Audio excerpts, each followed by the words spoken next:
I mean, again, he doesn't know who Gabriel is, right? Because he didn't come from an Abrahamic faith.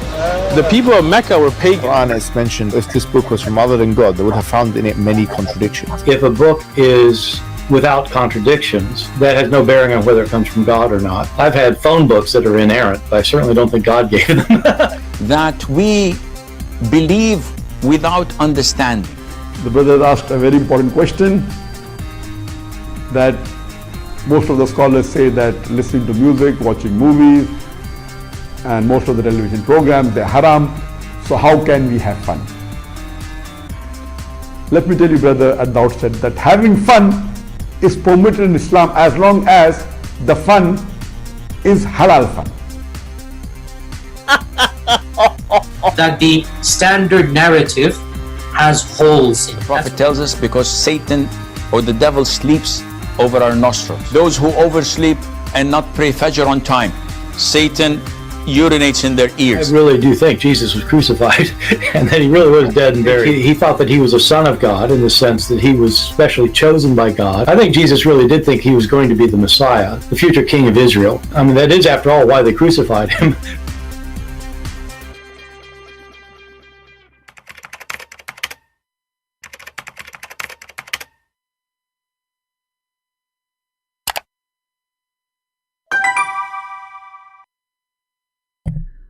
Hello everyone, and peace of Christ to all of you. Please invite your friends. And today we have an open challenge for the Muhammadan to tell us who is Allah. It's a question we always will ask, and Muslims have no answer. One of the weird things about this cult, it's called Islam, that those Muslims, they keep talking about their God, but the second you ask them who is your God, they give you the most funny answers you can imagine. And today we will show you another example. My Skype is open, and we challenge, literally challenge Muslims to call us and tell us who is Allah. Before we start, I just received a message from a person, I think most of you heard him live on air, converting to Christianity. He sent me pictures of himself getting baptism. I'm so happy for you, my friend. And I'm always glad to see new Christians, especially those who used to be Muslims. And you know, it's very beautiful actually to see such a move in the life of a human being, changing from following the pagan religion of Islam to become a true believer in the true God, our Lord, the Messiah. So we are happy for you, and I hope soon all your families will accept the Messiah, and they will, you know, they will join your journey. I'm not going to show, you know, like the pictures, because this is very private, but we are very happy for you, and we would like to see more people accepting Christ. If there is any Muslim can tell us who is Allah, please feel free. You know, if we go and search in the internet, there's a millions of videos talking about Allah, who is Allah. But the second you start asking really questions about this God, I mean, they give you that he's God. Okay, he's God, and there's millions of gods. How does God he prove himself? What your God he said about himself? What the Muslims knows about their God is zero. Even these days, the Muslims are so bankrupt to the point when they try to prove their God to us, they go even to the Hindu scriptures. I mean, can you believe it that there's a human being? He claimed that Hindus are pagans. That's what they claim. And then they go to the Hindu scriptures to find the God of the Hindus to be exactly the God of the Muslims. And then they make, you know, make videos by the famous one of them saying the concept of God in Islam. I don't know what concept is that. What do you mean concept of God? Because concept of God is going to be concept of man. Is it who your God who says about himself? If you listen to those videos, and you know, I saw all kind of funny comments from the Muhammadan. One of them says that Allah he contacted Muhammad directly by saying to him, say. But all of us, we knew that Muhammad never received a message directly. Supposedly there's an angel, his name is Jibreel, and as usual there's no witnesses. But I could not believe that the bankruptcy of this cult will go far to the point not only they try to attach themselves to Christianity, Judaism, even to attach themselves to the Hindus. Regarding the concept of God in Islam, is quote to you Surah Ikhlas, chapter number 112, verse number 1 to 4, which says, Qul huwallahu ahad, say He is Allah one and only, Allah Hussamad, Allah the absolute and eternal, Lam yalid walam yulad, He begets not nor is begotten, Walam yakul lahu kufuwan ahad, there is nothing like Him. This is the four-line definition of Almighty God given in the glorious Quran. Have you ever heard of definition like this? Say that Allah is one of, not one, one of. And then He don't give birth, neither he was born. So, and nobody is equal like Him. What does that mean? Still, you don't tell me anything about your God. There's a concrete column in my yard. He don't give birth, and He don't eat, and He don't sleep. And He is one. Is that God?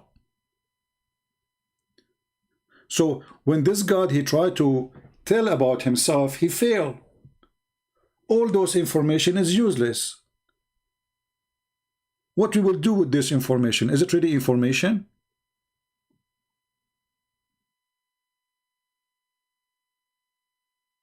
It doesn't make any sense. But not only that, they go farther.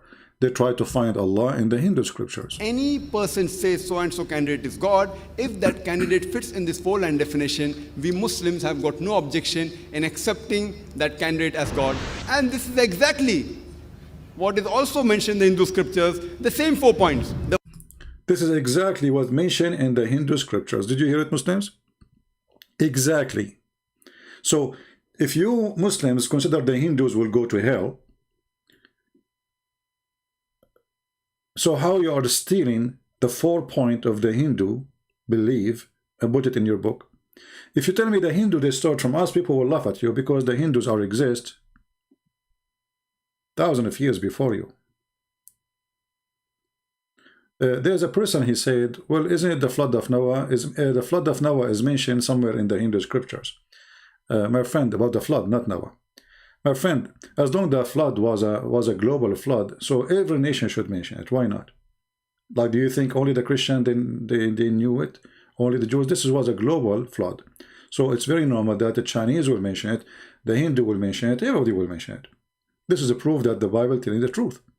However, here we have a desperate religion trying to find their God in the book of the Hindus, and they say the Hindus believe in the same. The first is, Qul huwallahu ahad, say He is Allah one and only. Someone saying that Zakir Naik trying to convert Hindus. My friend, it doesn't work this way. Because now the Hindus, they will find that they are right.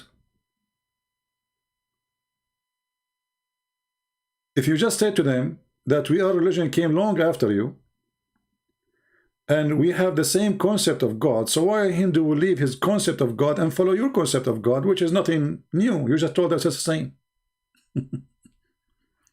So it's very stupid if there was Abdul to say, oh, I'm going to try to convert the Hindus by saying we have the same concept of God.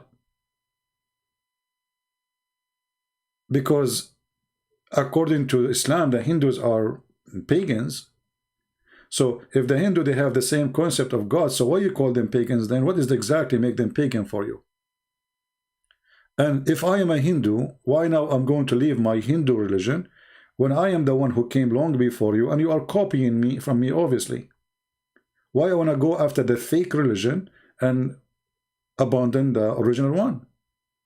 Here Zakir Naik, he start quoting for us his intelligence and his knowledge Only. Same as Chandogya Upanishad, chapter number 6, section number 2, verse number 1, which says, Ekkam evidityam, God is only one without a second. The second point, Allah. You will notice here that the Hindu scriptures is more clear, way more clear than the scriptures of Islam. Because when it says God is one without a second, right? The God of Islam, you know, he always speak about God as a second or third person. If we go in the Quran and we type the word we, and the Muslim, they will give you answer, says, oh, well, when Allah he say we, he is just making a majestic claim. But this is the most stupid thing ever to say, because why God need to use we to feel better if he is not we? Is he we or he is one?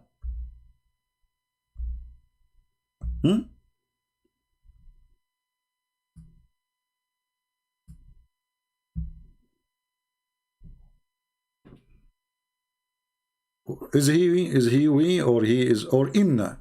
Let us say inna. Who is the one who sent the Quran? One God or many God?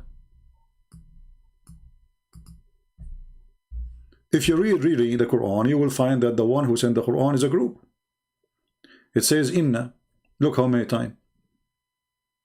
Inna anzalna ilayka al-kitab. Inna anzalna al-Tawrat. Inna. All of those is inna. What inna mean? You go and read the translation. It says, surely we have revealed the book to you. So this God is one, but always he speak about we, God, sending down the book. But why does God he need to say we if he is one? So either we have to accept that this God is mentally ill, he feel better when he say we, or he is we. Do we have any Muslim can explain to us why Allah he say we? And by the way, for me, it doesn't matter really if Allah 1 or 2 or 3. You see, having many gods will not change the fact of your God being true or not. If your God is true, or your gods is true, then your God is true. If somebody believe in a million God and they are exist, then nothing wrong with that then. The question is this God is a true God? So what the Muslims themselves, they tell us, no, he is not a true God. Why? Because there's no true God. He like to call himself a fake name. There's no true God. He will consider himself we when he is one. There's no true God. He need the letters to make him feel majestic or powerful. What is going to happen if Allah says I mean, what is the problem? What he will lose exactly?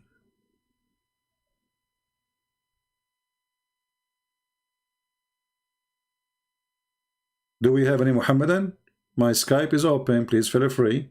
Especially if you are a sheikh, you are more than welcome to call me. Again, by the way, I want to remind you to subscribe to my other account, the Arabian Prophet. Maybe the admin, they can post it for you. Because soon we will stop going live here and we will go to the other account. So we will be here for a few, maybe a week or two, or maybe less.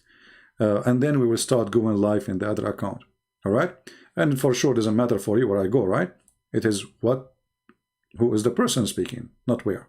It's just a YouTube channel anyway.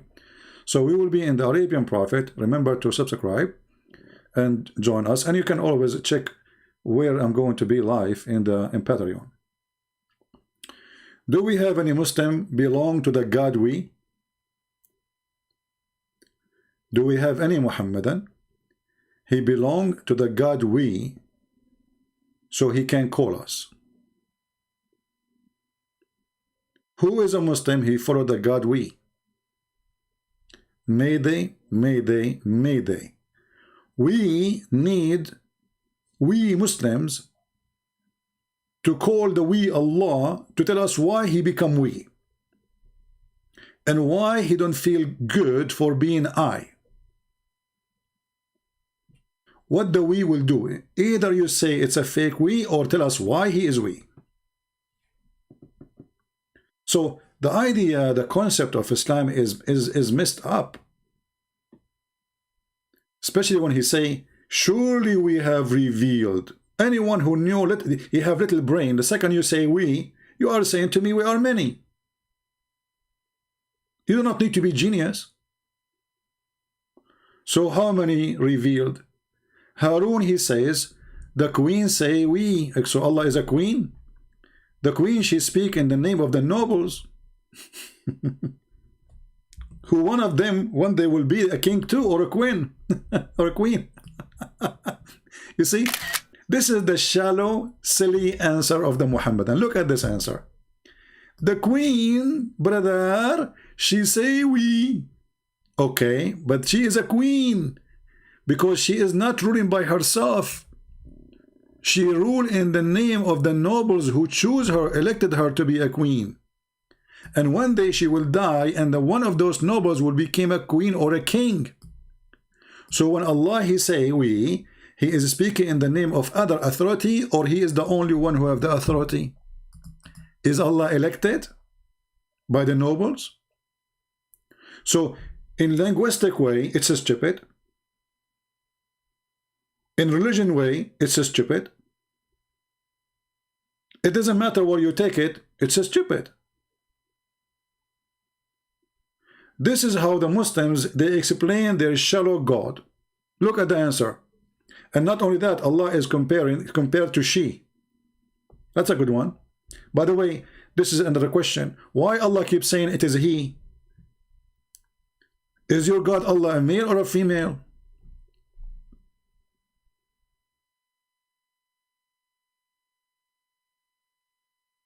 So let us put he next to we.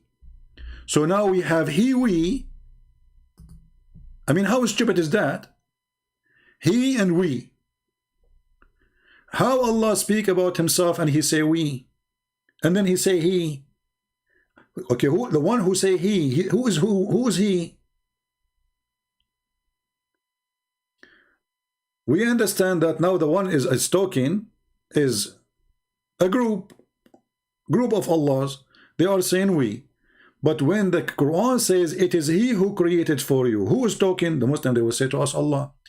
If Allah is the one who is talking, why is saying it is he?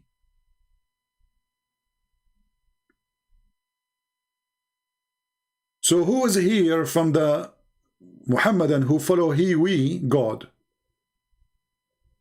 If there's anybody? My Skype is open.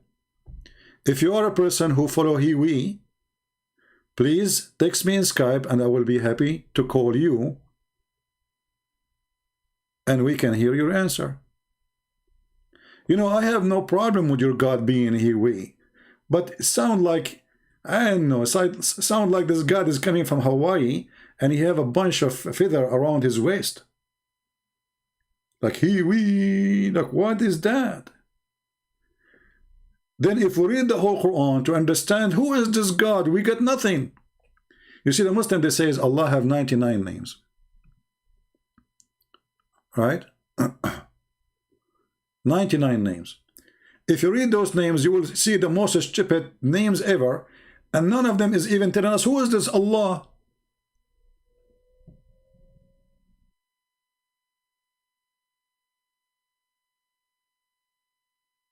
What is this?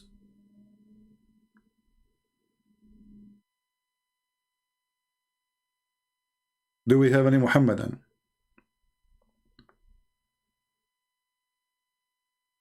Mayday, if you are a person who follow he, we, God, please, you are welcome to call us and we will listen to you carefully.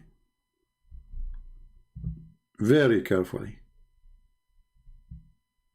Until now, I see no text message from anyone who follow he, we, God. That's good. At least they notice that their God doesn't make sense. That's why they are not contacting us. Otherwise, trust me, they will be lined up to prove us wrong. Don't text me in Skype, please, unless you are a Muslim, you want me to call you. You have to be a Muhammadan who follow the he, we, God. If you are not a Muhammadan who follow the he, we, God, don't send me hello.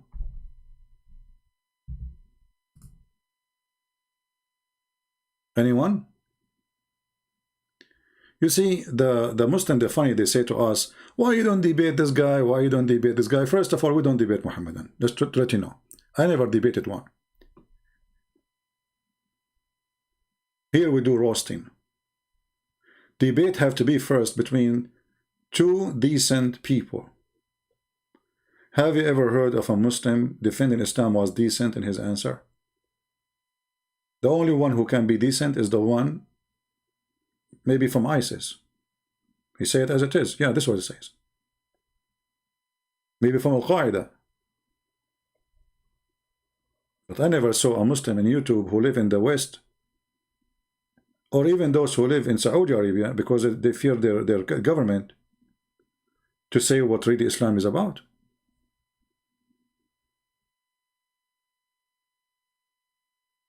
Do we have anyone who believe in Hiwi, God?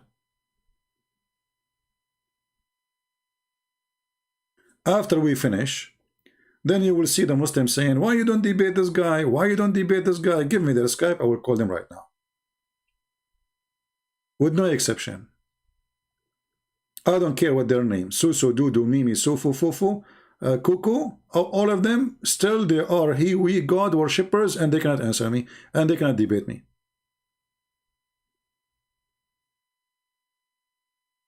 Last time we have a Muslim, he called me. He promised he is going to call his Imam. I don't know if he's listening. Did he call your Imam? What happened to this guy? Remember him? He said he want to call the Mufti. Not only the Imam, the Mufti, which means the highest of the Imams. It's like saying the Patriarch, the highest bishop, the Mufti.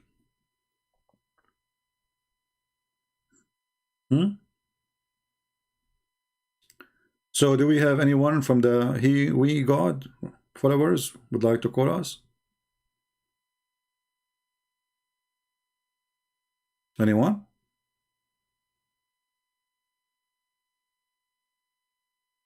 Nobody? Okay. Well, then we continue with the and then here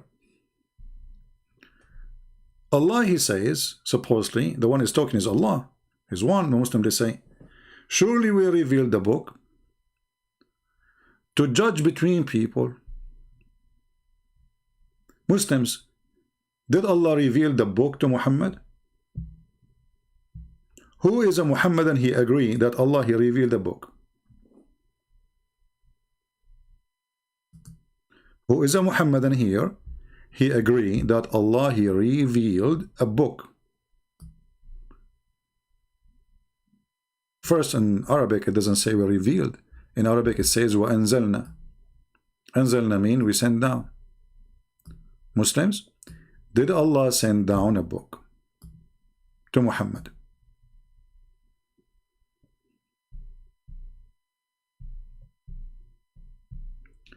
My friend, he can, he can contact me in Skype, no problem. Your friend from the UK. My Skype is open, as you see. I don't know who will contact me. I don't know who is going to call me. You have to text me first, and then I will call you. Just text me, say I'm a Muslim, I will call you. Here you see the stupidity of this religion, because Allah never sent a book to Muhammad. Never.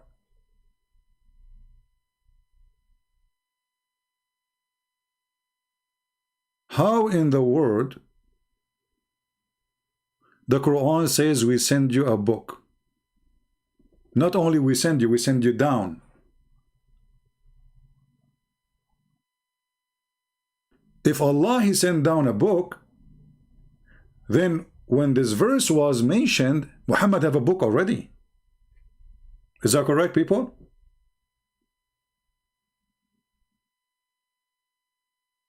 Are we listening? You see, if you are writing an article about politics, people will laugh at you if you are Allah. If you are writing an article about psychology, people will die laughing at you if you are Allah. If you are writing an article about religion, here we go, we are laughing at you, Allah. You did not send to Muhammad a book yet, so how you say that we send down a book for you?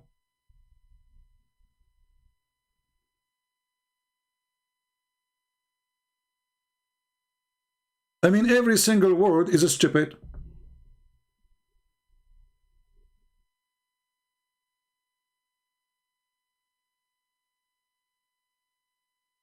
Muhammadan? Did Muhammad receive a book?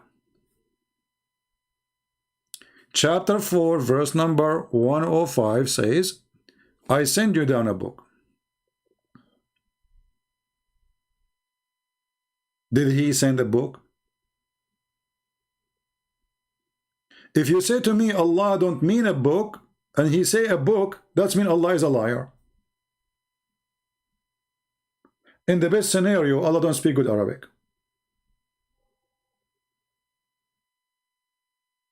Like Christian Prince one day, because his English was bad, he went to a chat room, instead of saying hello guys, I said hello gays. But this is a Christian Prince, and English is not his first language. So it's unaccepted for a person who don't speak good English, he's learning, to say such a mistake, or to do such a mistake.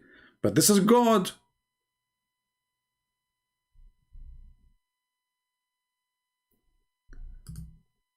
We have a Muslim saying he is a Muslim.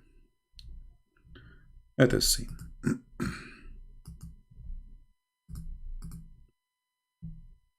Let us hope that this is not someone, his first name starts with ultimate and end with fart.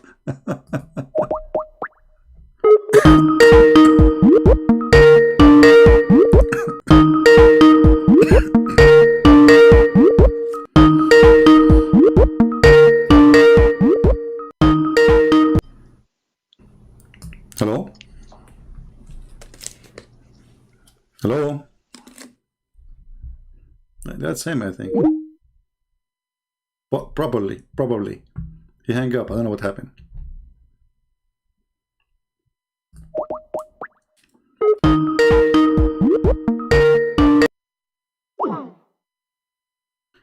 It says Abdul is unavailable. What we can do? Abdul is unavailable. What you can do about that? Is unavailable. Okay, Abdul.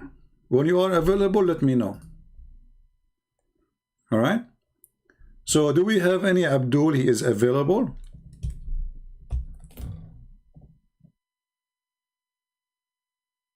Anyone?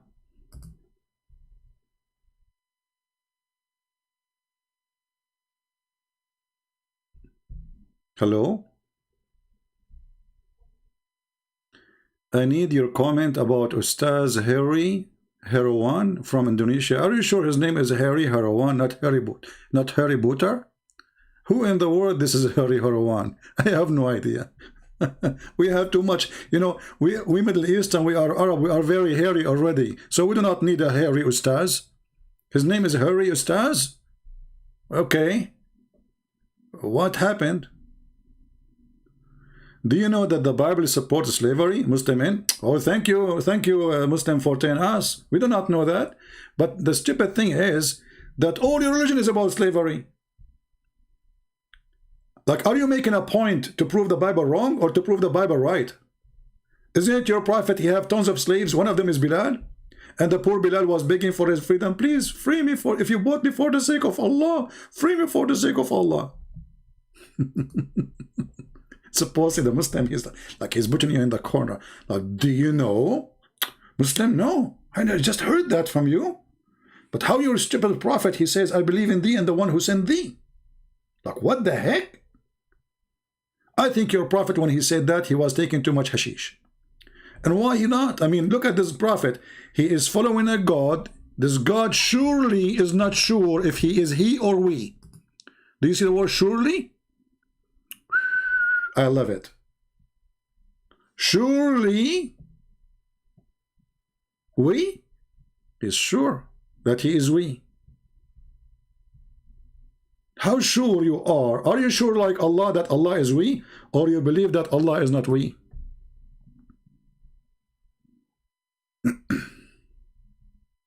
Any Abdul? Now, if you have an Ustad from Indonesia, now I don't speak Indonesian for sure. You have to get me somebody speak English, or he is welcome to call me and he bring a translator with him. That would be good, right? So surely we have revealed a book.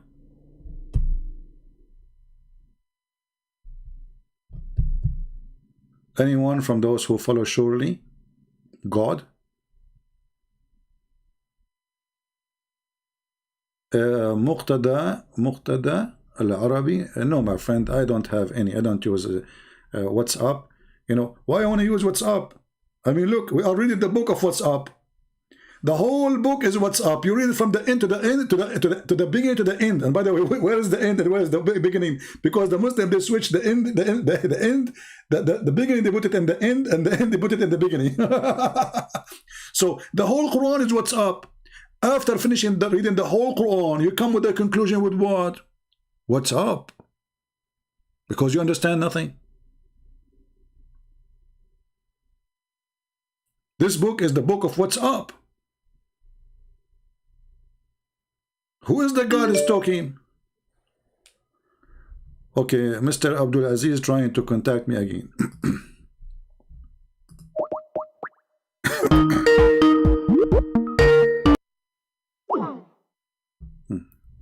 I think this guy is just an idiot. I call him, he declined the call. I just block you. He's just a kid. Do we have anyone from those who follow God? What's up? The what's up God. Surely we have revealed the book. I mean, this is a verse. We did not even read the whole book.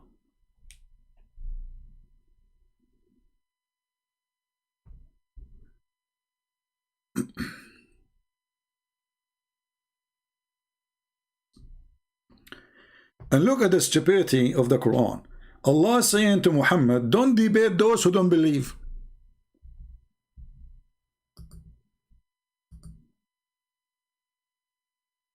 The unfaithful one. So he will debate who? He will debate those who believe?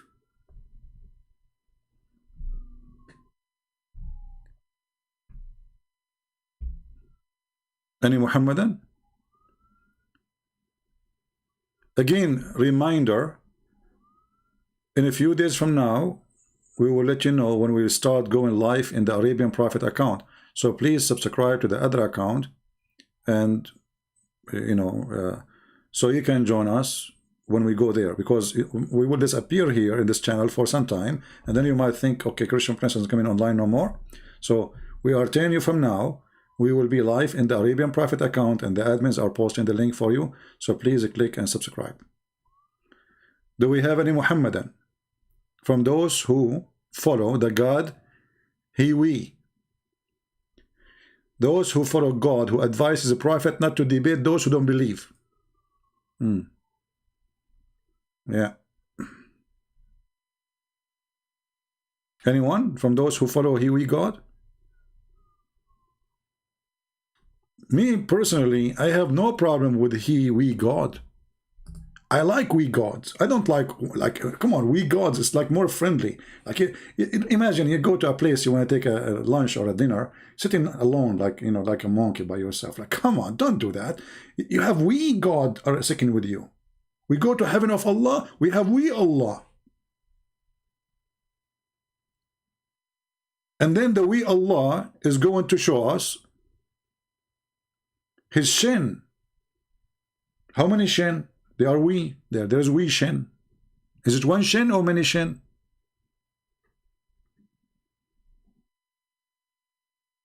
Mr. Big Man is saying, Allah is God. What type of a question is this? Big Man, you must be very big, man. Honestly, Big Man, how long it took you to come with this answer? Allah is God? Okay, is he one God or too many gods? Mr. Big Man? Is your brain big as you are a big man, or your brain is small? How many God, your God, the one he is God?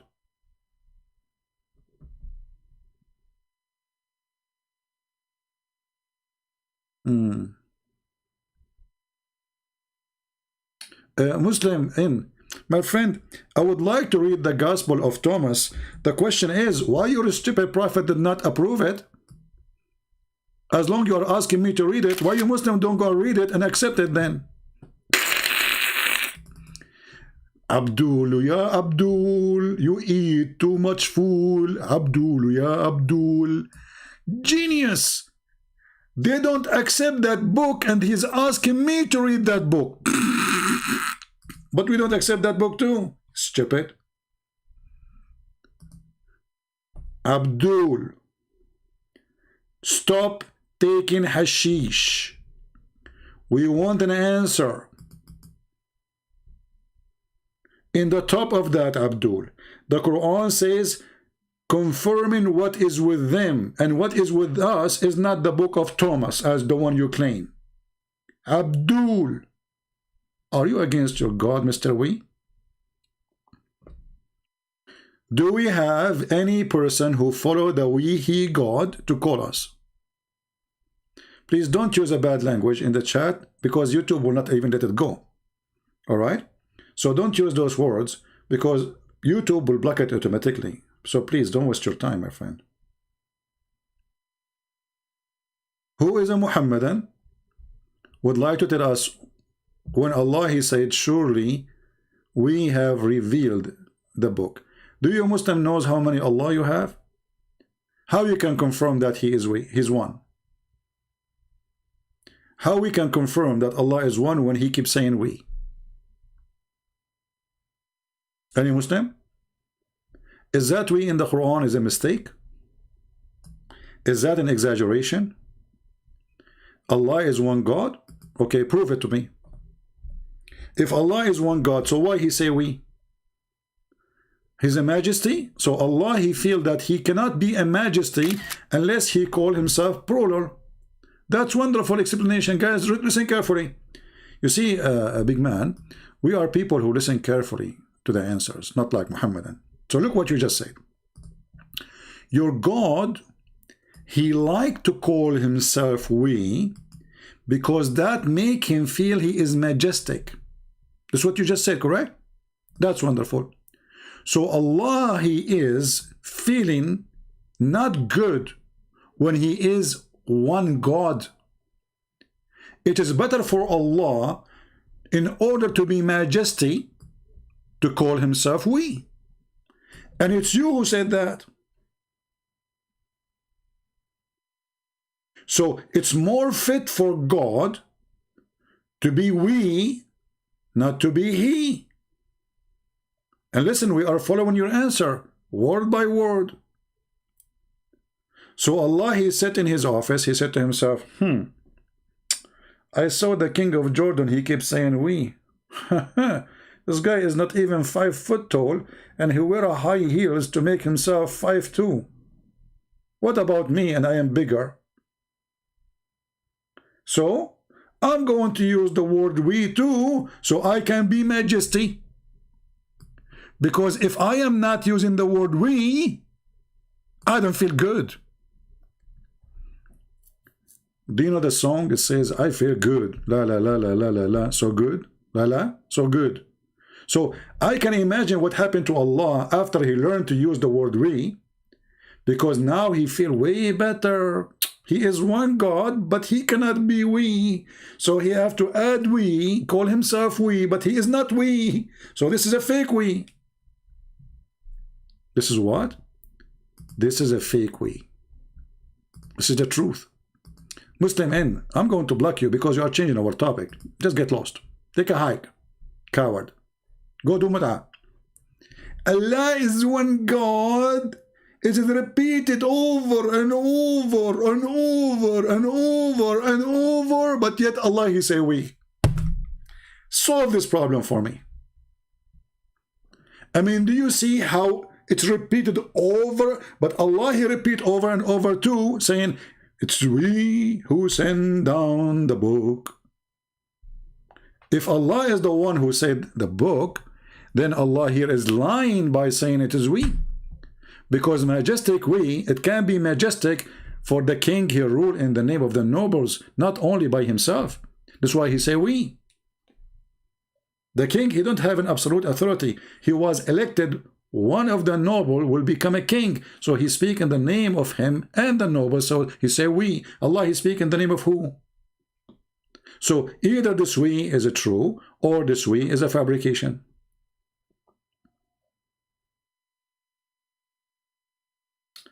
Mr. Muqtada, we got it, my friend. I got it. Your last middle name is Abdul. It's okay. It's not your fault. You do not choose it. Any Muhammadan? So this is the best answer you have? Allah, he called himself we because it's for majesty?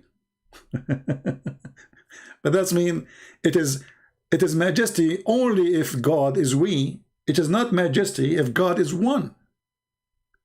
Correct, people? Isn't it? This is what the Muhammadan are saying to us.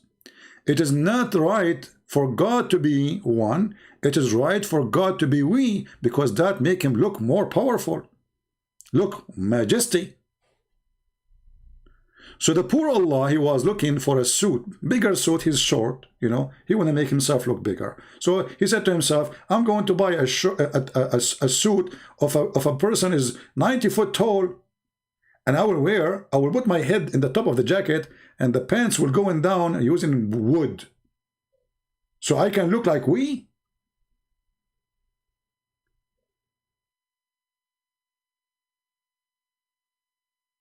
You see, my friend, how silly. The second you ask them about their God, they have no idea what to say. That's why we say, who is Allah always? Nobody can answer.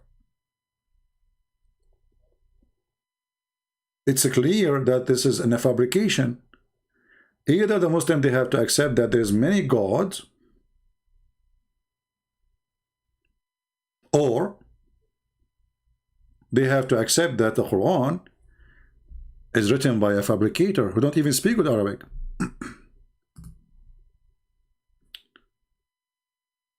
Why do you make Muslims your main target of fame? My friend, I do not need a fame. Your prophet, he make the Christians a target of fame. Then let us call you. Don't be a potato and answer.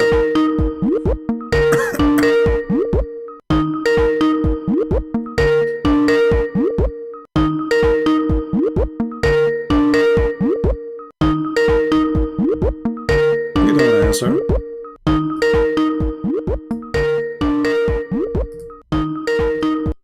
Okay, take a hike.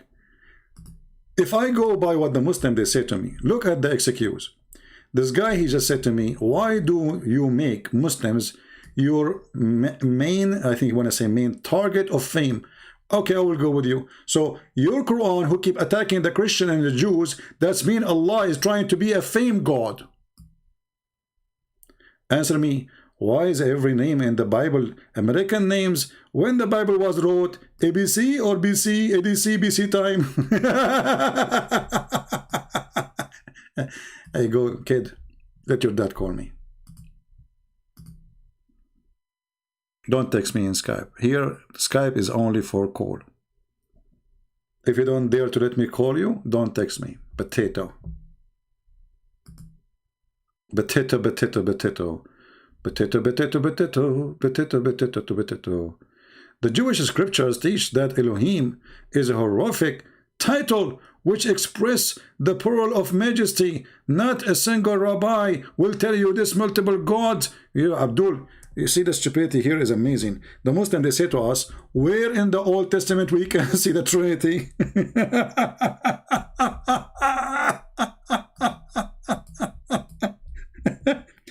Not a single rabbi. If not a single rabbi, and then the God in the Old Testament, he says God and his spirit, God and the Holy Spirit, before the creation. So you silly you are saying to me not even one rabbi. Every rabbi believed that God, Elohim, believe in the Holy Spirit, and every Jew is waiting for the Messiah. And every rabbi knew that God the Lord, he appeared to Abraham. So Muslims, they are suddenly skilled in the Torah, in the scriptures, but they cannot answer our book, their book. Yeah, as a great man, his name is Father Zechariah. He said, I heard it from people saying, مسطول وسكران كاتب القرآن يقرأ في الفنجان وكتابه بلا عنوان وحمار ليس له شعر ولا ديوان وما أدراك ما السكران ضب في حرج عليه ضبان. Any Muslim can answer us. Here we go. You just made me make Quran now. So see what you did?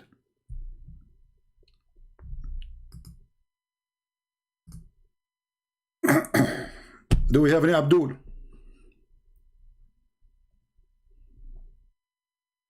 Anyone?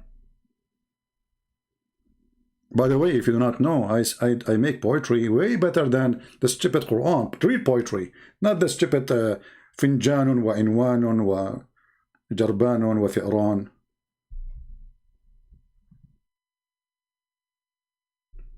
إنا أنزلنا عليك الفول يا أهبل يا مسطول. This is Quran. No, this is coming in a Semitic language. You are not being honest. Semitic language, my friend. First of all, just to show you how stupid you are, let us go with you.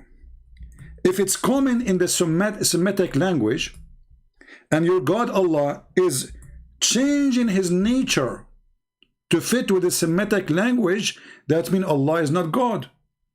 So either he is one, and there's no Trinity, there's no such a thing, or this word here does not fit with the nature of Allah. So let us say, for the sake of argument, the Jews, they have in their book, as you say, the plural word of word gods. But the Jews don't believe in gods, neither us. Who said that we believe in gods? We don't believe in gods. We believe in one God. But for us, we believe in the same time that God is God the Father, God the Son, God the Holy Spirit, one God. So if God, he says in the Bible, and we can show you verses in the Bible says God, he said we, there doesn't, it makes sense.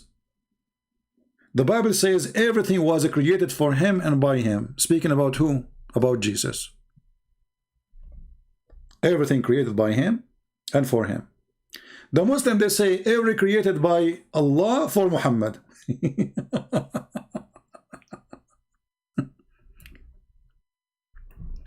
Who is a brave Muslim? He is willing to call me so we can hear your voice and people can hear your opinion. Stop being a coward.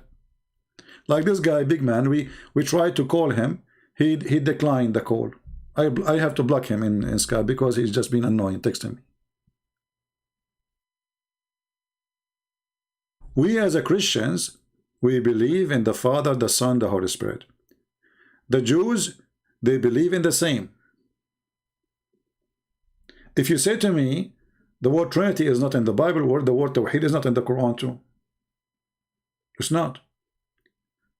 Actually, when we ask the Muslims, where is where Allah, he says he is, like Zakir Naik was quoting the chapter of Al-Ikhlas.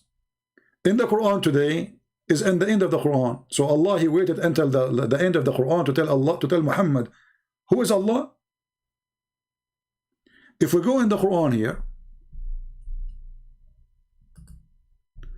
and we ask the Muhammadan,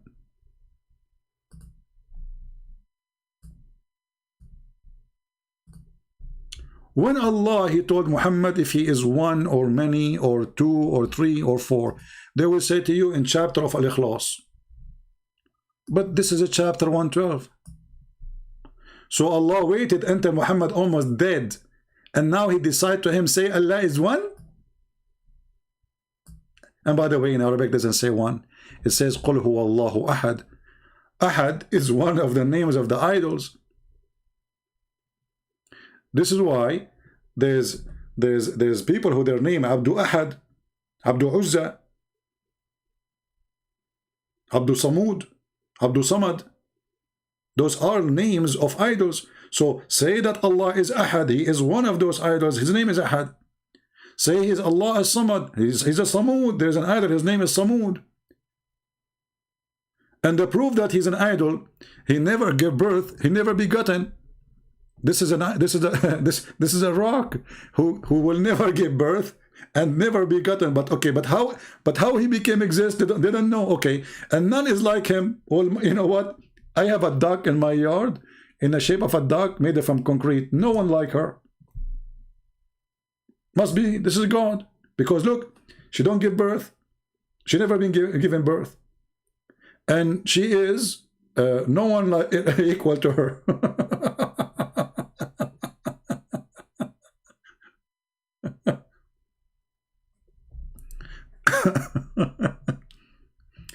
No, Abdul Ahad is not the same. Abdul Ahad we are talking about. Abdul Ahad is different name. Yeah. So when the Muslim, they have this chapter and they claim that this is a, and by the way, they will say to you, oh no, this chapter, it is in the Quran today at 112, but in the original Quran it is number 22.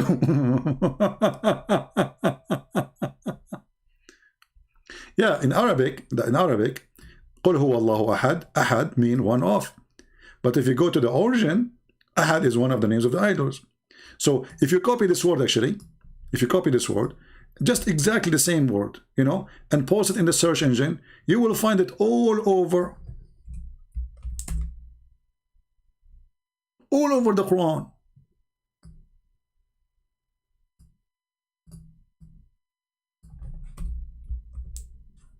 What happened to my browser? Uh-oh. My keyboard is not working. Don't tell me the battery is off. Now it's connected. I don't know what happened to my keyboard. It suddenly disconnected. All right.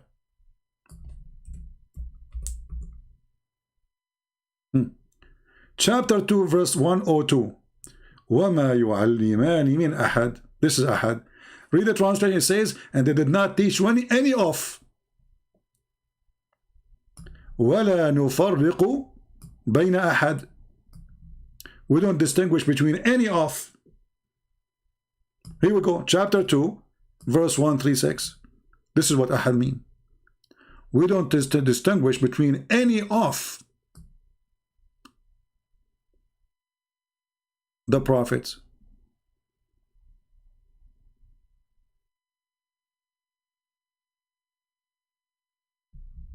This is how stupid this book is.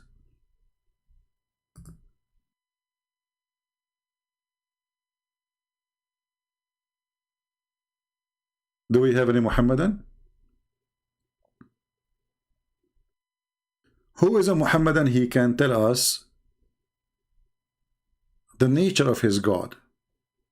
So all what you know, that you have a God, his name is Allah, and actually his name is not Allah. We can prove it in 2 seconds. If we go to the first chapter in the Quran, the first one, you will see right away it says, and by the way, here the word bism is wrong, because there is no such a thing in Arabic, bism. It is bi-ism. So Farahidi is one of those who work in the Quran, and they took the letter Alif because to make it easier to read. Then here it says, Bismillahir Rahmanir Rahim. Okay, you go to the second verse, Alhamdu Lillahi Rabbil Alameen. Where is Allah? Look, Allah changed. Here Allah have Alif in the beginning. Here there's no Alif. So is the Alif is part of the name of Allah? Obviously no.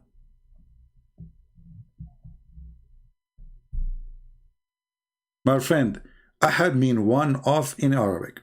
Ahad mean one of in Arabic. Ahad mean one of in Arabic. Do we need to repeat that? But there is an idol too. His name is Ahad. Did you get the point? Do we need to repeat again and again? Ahad is a word mean one of in Arabic. But there was an idol around the Kaaba. His name is Ahad too. So don't keep asking, I thought. No, you did not thought. It is what it is. In Arabic, ahad mean one off. Okay. So even the word Allah is not the name of your God. Because if Allah is the name of your God, then you're gonna say Alhamdulillahi Lillahi. Here we go. Let me make it in part for you. You like it in part, don't you? You are very cute. Yeah. This is Allah. Oh, we are typing in yellow. Allah, already we cannot see him. You want to make him in yellow? Like, come on. What in yellow? In yellow? Allah in yellow? Come on, don't do that. We can't see him already. Let us wipe this screen here and type Allah again in red. Let us give him a red. Like, why it's coming in yellow again? Like, what's wrong with this? There's a conspiracy. I think there's a conspiracy, don't you think so? Let us change the color again. Unbelievable, man. Because I forgot to say inshallah. So this is Allah. Then in verse number 2 it says Alhamdulillah li lah. Let us write it. Actually, you know what? I'm not going to write it. I'm going to copy it in front of your eyes. Is that good? That's better, right? I will copy it in the front of your eyes as it is.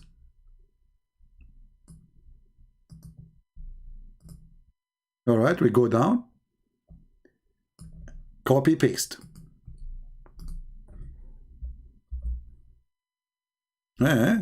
Look, I cut Allah. By mistake, I cut him. Sorry, Muslim, I don't mean that.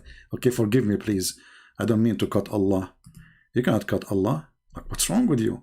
Well, I was trying to copy here. I don't know why it's coming cut off. Let me try again. I mean, my mouse is not working, man. Okay, let's try now. Okay.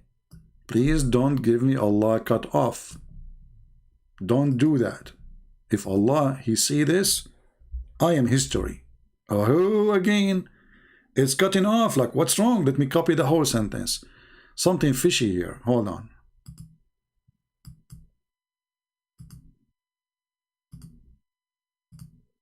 All right, we go back. We are going to copy the whole sentence. Maybe that will work. Okay, now two words. Let us try this. Okay, now let us see if we can be successful. Finally. Okay, look at this. Let us delete the first word. Bingo. Muslims, what is Allah? What is Allah? What happened to the word Allah? This is Allah.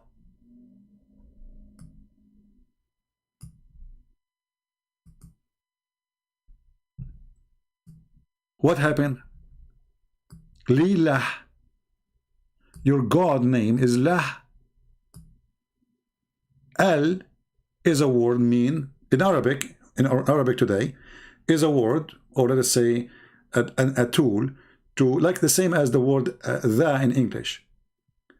But in the original Aramaic and Hebrew, the word al is equal to God. Oh, we are typing in English, in Arabic. Al is equal to God.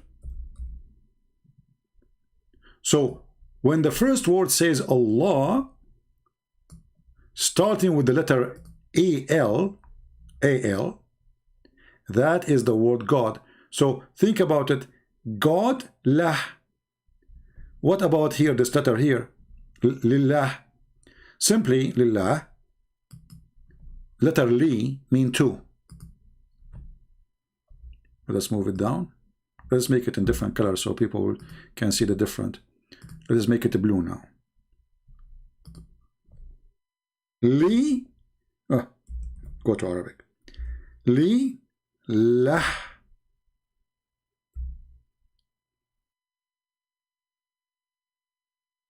If we take the first L, this is the word li, which means two, that was left. That is your God.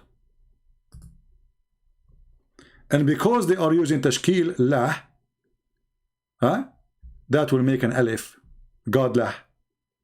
If you go here, you see, here, for those who speak Arabic, they will see the tashkil. Tashkil simply is when you, like, to make the word shorter, to not to write letters twice.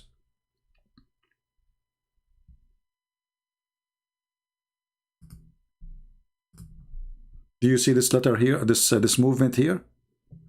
Let's make it an arrow, hold on. An arrow, and we will use red, blue. You see this thing in the top? This is to double the letter. So here now what we will have a new letter, lah, God lah. Lah.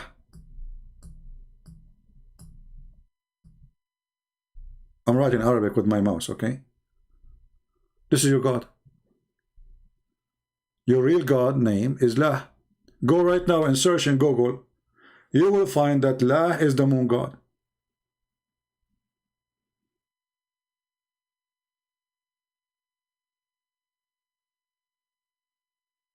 Any Muslim have an objection?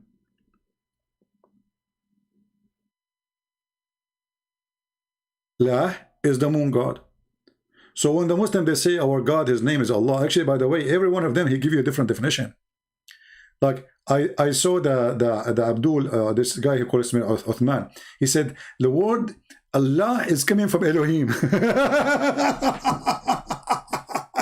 Al-Ilah, Al-Ilah. I mean, they are so desperate even to find the name of their God, where it's coming from. I mean, have you ever heard of religion? They don't know where their God is coming from.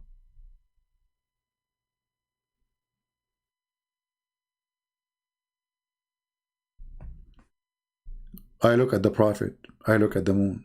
I look at the Prophet, I look at the moon. I look at the Prophet, I look at the moon. I look at the Prophet, I look at the moon. Don't say that in San Francisco. Trust me. By the morning, you will find half of the city moving to Mecca, looking for the guy who looked better than the moon. And they will take with them a lot of candles. I assure you. I mean, what the heck with this religion? They worship the guy Muhammad. He is so pretty, but he's so stupid. And by the way, is he really pretty? I mean, come on, Muslims. Is he really pretty? So why nobody want to marry him?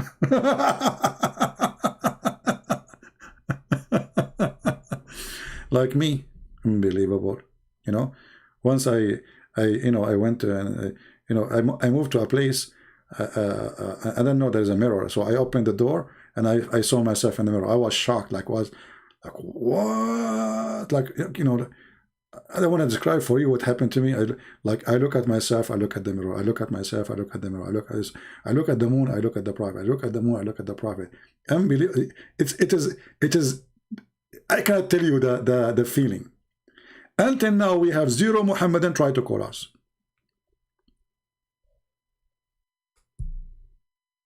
Any Abdul? So Allah is majestic. That's what the Muslims, they say to us. So he called himself we. Allah is copying Elohim. I love it. Question: as long as Allah is copying Elohim, why he don't use the word Elohim in the Quran? Like, what's wrong with this God? Me.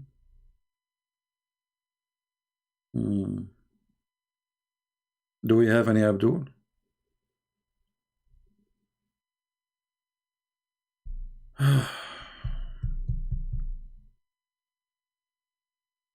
Any Muhammadan?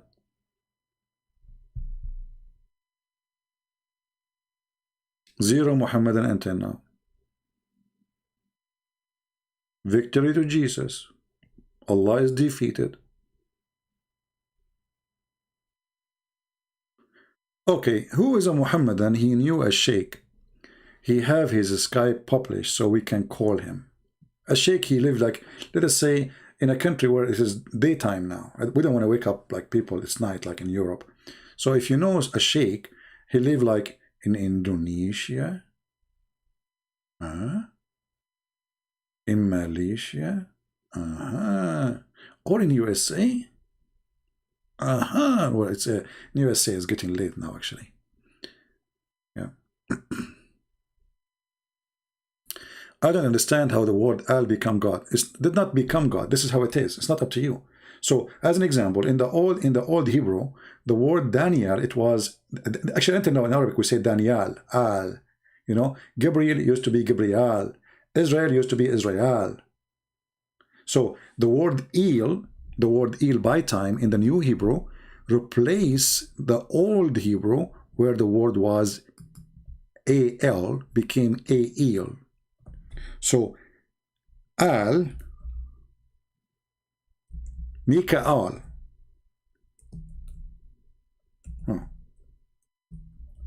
Al become El. Did you get it now? Did you get it? So this is why we say Emmanuel. El is a word meaning God. Gabriel. Gabriel used to be Gabriel. Michael used to be Michael. So Ishmael used to be Ishmael. So all the Al replaced with El. It is a word meaning God. So and yeah, in the ancient Aramaic, still they are using the word Al until now. So the word El is not, you know, like it's not a name really. It is a word meaning God. So Muhammad, because he's a thief, he took names. You ask yourself, okay, where is the name Gabriel is coming from? If you ask every single Muhammadan, they don't know what the word means. This is telling you that Islam is a theft. Shouldn't Allah tell Muhammad what Gabriel mean? He never told him. Let us see. We have Abbas Muhammad. Let us see Abbas Muhammad.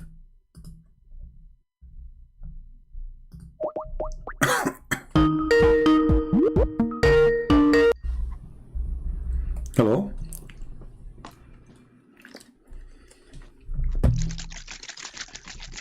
Hello. Are you going to play like a kid? You want to talk or what? Here we go. Now I know what you are doing. You are trying to have orgasm like you're a prophet. My friend, it doesn't work this way. You have to invoke Allah to send you a dish of shish kebab. And then Allah will send you a dish of shish kebab and you will eat it, but don't let Fatima eat with you. And then you will get the 40 manpower to talk to me.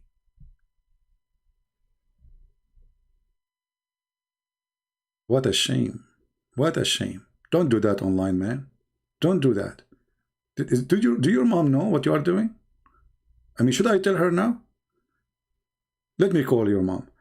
Taradim, taradim, taradim, taradim. Christian Prince, why you are calling me? Zakir Naik, how in the world you call? And I'm calling the mom of the guy. How you are answering the phone?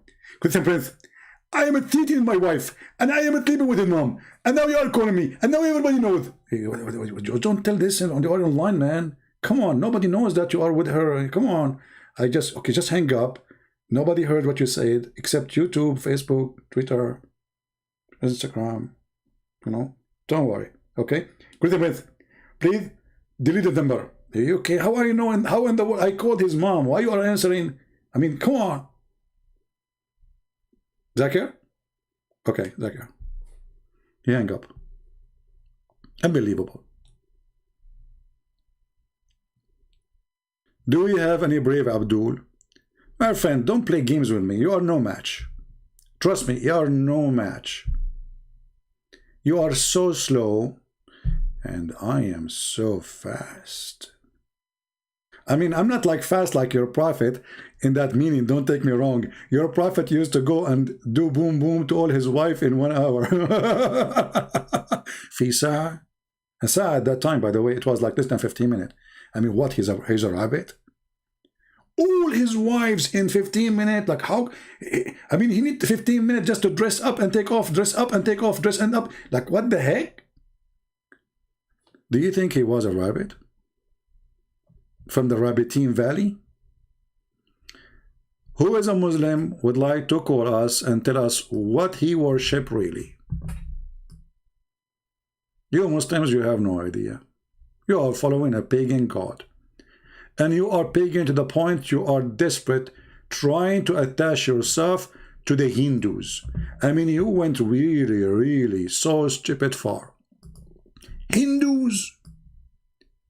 You Muslims could not find your God. So, sometimes they want to find their prophet in the Old Testament.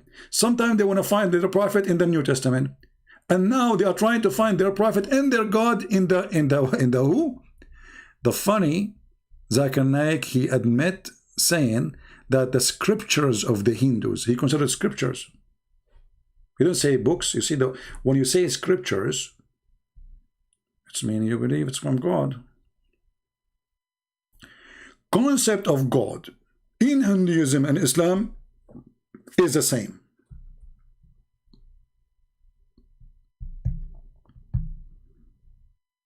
Do you see it, Muslims? So don't ever come back to us and say, oh, we Muslims are not pagan. Oh, we Muslims are not like the Hindus. This is your scholar. He have 2.9 million subscribers. Do you subscribe to him because he's stupid or because he's smart?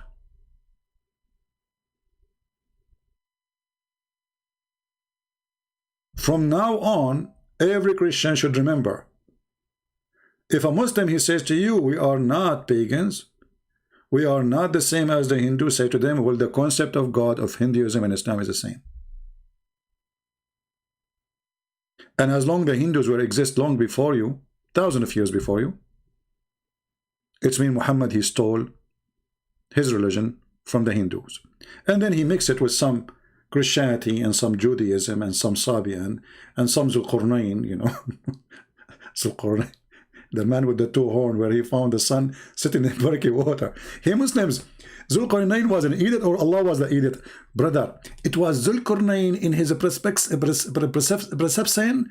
He thought, brother, that the sun set in murky water. My friend, the Quran doesn't say he thought. The Quran says not in his perception, sorry. I mean, they start to add words to fix it. And the more they try to fix it, the more they make it blind. You know, Islam is like a woman. She's trying to do her makeup, and she is riding a jeep in the middle of a field full of rocks, and she is holding lipstick in her hand, and she's trying to put the lipstick on her face, and the lipstick is going all over. Like, what the heck? Don't you think it's pretty now? Yes, sister, you look so pretty, so good. The prophet looks so pretty too. And look what the lipstick is all over. See your nose now. Oh, you cover your eyebrows. Sister, now it's going in your neck. Don't go down. No. Go up. What I can do? The jeep is keep jumping up and down. That's what the Muslims do. They try to put a makeup in their silly prophet. And now this is the new makeup they come with. That the concept of Islam is the same as the concept of Hinduism. I'm so glad. I mean, I'm really so glad. I mean it. Muslims, do you mean it? So we have one, he said to us, the concept of God in Islam and the Hindu is the same. And the other guy, he says to us, Muhammad was not Abrahamic. He do not know what Abraham faith is. Because he was from the pagan, brother. Like, what the heck? So all those years we keep saying the same. The Muslim, they say, oh, you are lying. You are lying. The prophet was Abrahamic. Like, Christian prince is lying to you. Look, my friend, I can prove it to you. Liar. By the way, did you hear any Muslim making a video to get this guy busted? Accuse him to be a liar? Man. But I mean, again, he doesn't know who Gabriel is, right? Because he didn't come from an Abrahamic faith. The people of Mecca. Muhammad was so dumb to the point he did not even know what Gabriel is. Hey, Muhammad, do you know who's Gabriel? No. You never heard of him, right? No. Never? No. Not even like words. Somebody says something to you about there is an angel, his name is Gabriel, like Christians, Jews, you know. No, I never heard before. So remember, Muhammad, you don't know who's Gabriel. Muslim, it's not me who's saying that. It is you. You're silly. The guy, you claim that he can debate me, but he don't dare even to give me his Skype. Where is your Skype, Burqa boy? Huh? The Prophet, he free Maria the Copt, and he honor her to marry her. What a scam potato you are. Yeah, well, anyway. He like tall guys. He saw David Wood. He says to him, "MashaAllah, you are 6 foot." Like, what the heck? I mean, this religion is so into men. Unbelievable. MashaAllah, you are 6 foot. You like tall guys, don't you, Sheikh Uthman, right? I mean, the guy, he ate the Quran, and you are flirting with him?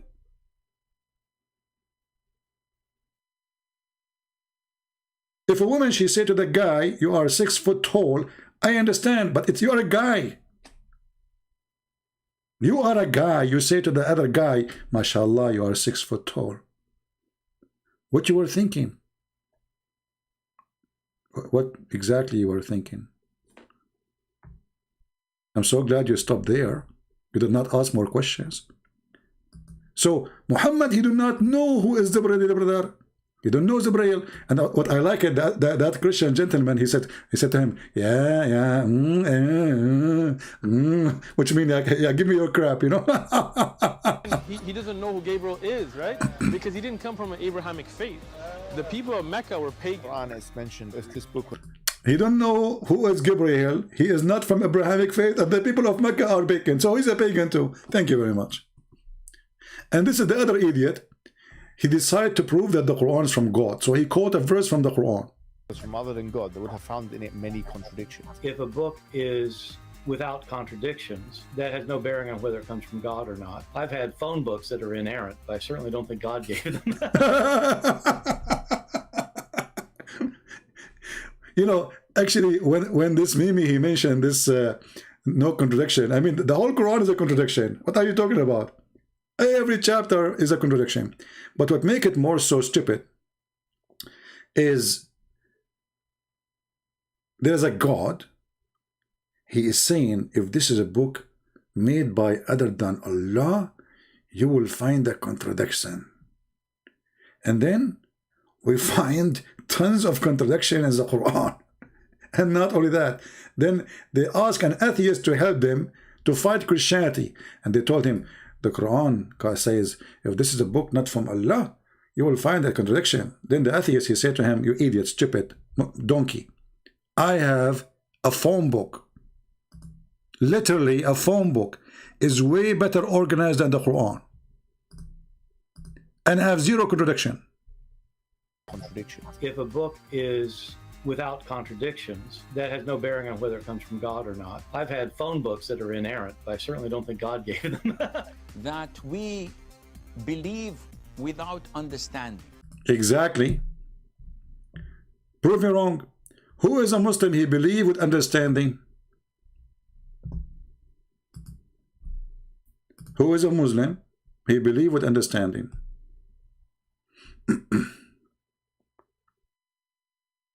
My friends, don't send me messages in Skype. Please don't send me messages in Skype. I will block you. Skype is only for Muslims to contact me. You have a comment, you make it in the chat. Do we have any Abdul?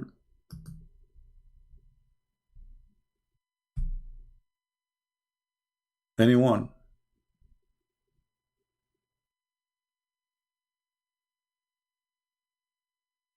Any Muhammadan? How many of you did not subscribe yet to the other account, the Arabian Prophet? If you did not, just let you know. In a few days from now, we will stop coming in this account for some time. We will give this account a break. And we will be going live in the other account, the Arabian Prophet. So please subscribe. The admins are posting the links for you. So you can subscribe there. And you will not miss it, if you care. If you don't care, then forget about it. Do we have any Muhammadan? Muqtada al-Arabi. If you repeat that one more time, I will block you. We got it. We got it that your middle name is Abdul. We got it. Thank you. Are you like Allah? Allah keep repeating the same stupid sentence over and over and over. My middle name is Abdul. My middle name is Abdul. We got it. I never heard of a God he kept repeating himself like Allah. The genius Allah.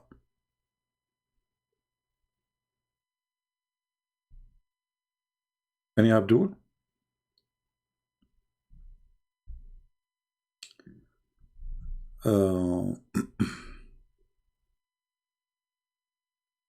Can any Muslim show me the surahs and ayat? The Quran command Muslim to pray 5 times. In fact, the Quran ordered a Muslim to pray 3 times. 3 times.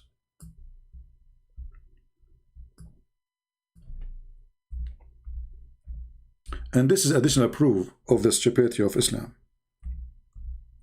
Because why Allah he says, you know, 3 times, and then we find it become 5 times. Did Allah make a mistake?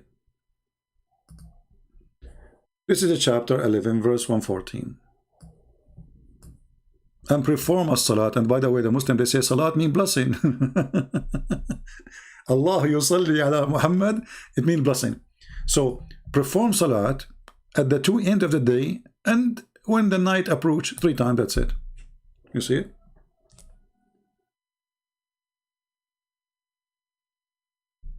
Any Abdul?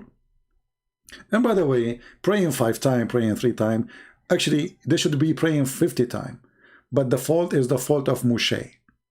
Muhammad, when he went to the 7th heaven in the top of a flying donkey, which is happening in the Middle East always, you know, I used to go always to heaven, but it wasn't a flying donkey, it was a mule, to be honest with you, you know, and I used to have a hard time to jump on him because it's so big. According to Muhammad, it was so big. The donkey of my grandfather was smaller. So I jumped on him and he went there, and I heard the story. I was there, I was a witness. When Muhammad came down, or he's in his way back, he did not see Allah. We don't know even what happened there. So Moshe, he's a Jew, you know, Moses. So he said to Muhammad, Habibi Muhammad, come on Habibi, what Allah told you Habibi?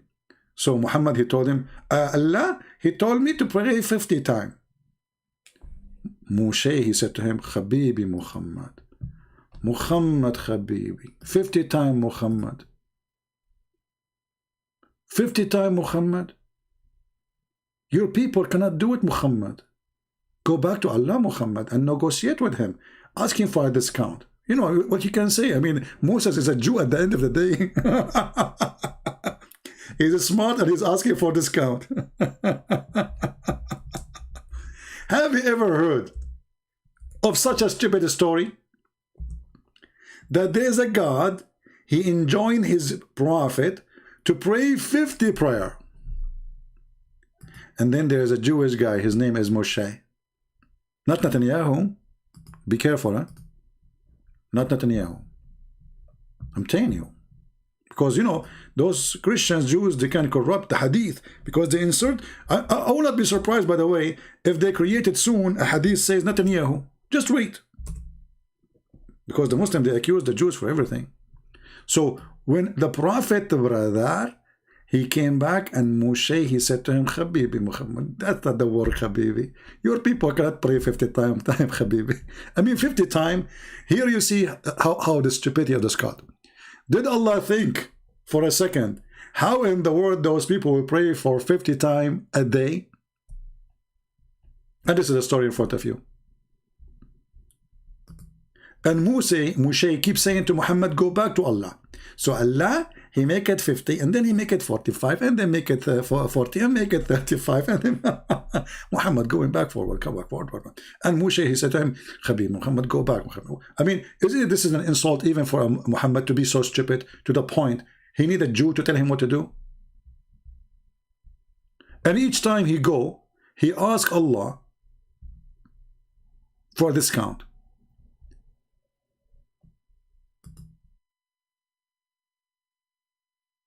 Then the Prophet, he descended till he met Moses. Then Moses stopped him and asked, oh Muhammad, what did your Lord join upon you, Muhammad? Muhammad, he said, he enjoined me upon me to perform 50 prayer. So Muslims, if not the Jews, you will be dizzy all day long praying 50 times. Let me reuse my calculator. Hold on. I'm very good in mathematics, by the way. That's why I do not need a calculator. By the way, we are the Arab. We are the first one who make a calculator. You know, we made the calculator. This is why there is a city in India. It's called Calcutta. You know why? Because we are the Arab. We calculated things there. And then we said, okay, you know, it was too many numbers. So we said, okay, you know what? This is where we did it. So from now on, we will call the city Calcutta. This is true story, Sahih Bukhari. Okay, take a note. So if the Muslim he will sleep just 8 hours. Okay. So now we have 16 hours. So divide 50 prayer at 16. You have to pray 3 times an hour. And if the Muslim, he need between 15 to 20 minutes to do ablution, you don't even have enough for that. This is without eating, without lunch, without dinner, without doing anything. What, you don't believe my story about Calcutta? You don't believe it? Here we go. Now they will make a video says Christian Prince lie. You know, Calcutta have nothing to do with the, you know, like, okay. Okay, well, we actually, all the cities in India, they are created by the Arab. I can give you another city. As an example, one of the biggest city in India is called Jakarta. Jakarta, which is in India, which is in the borders of Brazil. Alhamdulillah, mashallah, brother. Allahumma salli ala Muhammad wa ali Muhammad. So anyway, Jakarta, the reason we gave it that name, because my grandfather, he was the companion of the Prophet Muhammad. His name is Jack. So when he went there and he started doing dawah, and then he was telling them, if the Prophet of Allah, he was lying to Allah, Allah will cut his aorta. Those Indonesians don't speak English, neither Arabic. So they heard him saying Jakarta, Jakarta, Jakarta, Jakarta. This is where the name Jakarta is coming from. So I hope I convinced you and I told you the truth. Alhamdulillah. What, you don't like my story? It's not convincing? Like, come on. Hello? He told them, if the Prophet of Allah is lying, Allah will cut his aorta. They said to him, what's your name? He said, Jack. Oh, Jakarta. Okay. This is where you're coming from. You believe, you don't believe, I don't care. This is Sahih Bukhari. You know? Hello? Any Abdul? And by the way, I just made it up. So don't. This is what it's called fast thinking. Do we have any Abdul from Jakarta?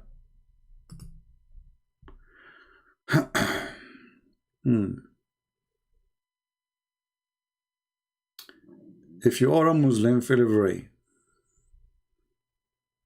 Yeah, I think this is the same guy who was shaking the thing. You know the thing?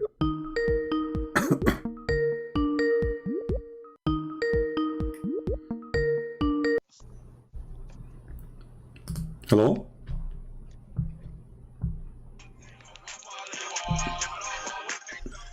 Wow. This guy is in the halal disco.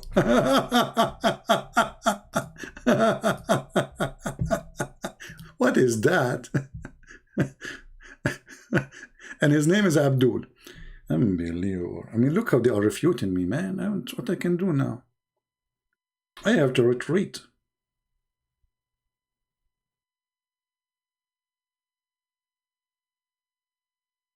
You guys don't believe me a story about Jakarta, don't you? I feel really upset now because you don't believe a true story. You just hurt my feeling. I mean, hey Muslims, if my story doesn't make sense, does the story in front of you make sense? A guy, he went to heaven in the top of a mule, and then the angel, he asked the angels to open the door. They said to him, who are you? Why? They don't know who is Jibreel. They cannot see from behind the door. They are angels. Who are you? The angels are asking Jibreel, Who is it? Like, what the heck? He said, Jibril. Jibril replied, said, Jibril. They said, okay, who is accompanying you? Like, what? I mean, somebody make a hole in the door. If those angels cannot see behind the door, just make little hole, man. The head of the angels, their boss, this is their boss, Jibril, is coming, and they do not know his voice. He said, open the door. How come they do not know his voice? Do you think Jibril's voice is the same as anyone's voice? Like this? Open the door. The angel said, who is this? Zakir Naik. I mean, come on. I mean, everybody can recognize the voice of Zakir Naik. How in the world those angels could not recognize Jibril?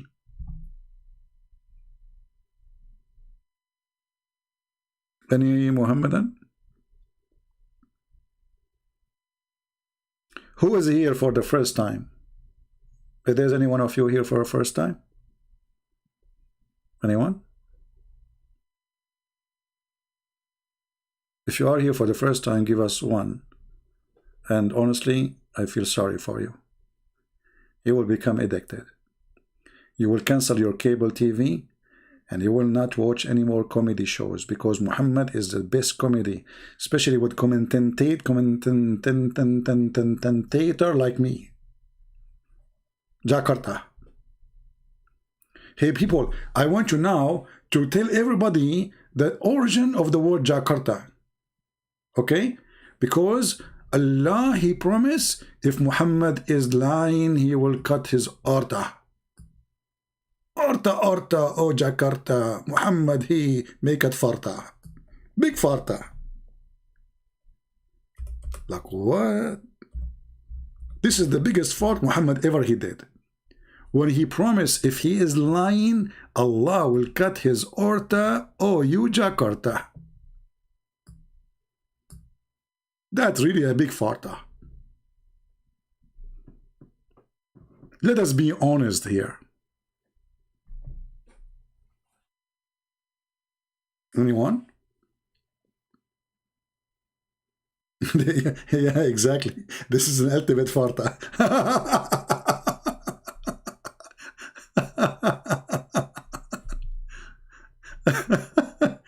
Unbelievable. So where is the Muhammadan? Is that how much fear Islam has? Nobody? Well, here we go. It says, if, look, read with me, my friend. If you are from Jakarta, come on, just listen carefully. Listen carefully. Listen. It says, if the Prophet is cutting, is lying, if Allah is the Prophet is fabricating Quran, Allah will cut his orta. And then, like, what the heck? Muhammad, he died by his orta as cutting off. There's a genius Muslim, by the way. He wanted to refute me, and he did. Oh, we have a Muslim. Maybe the same guy. He want to play disco for me.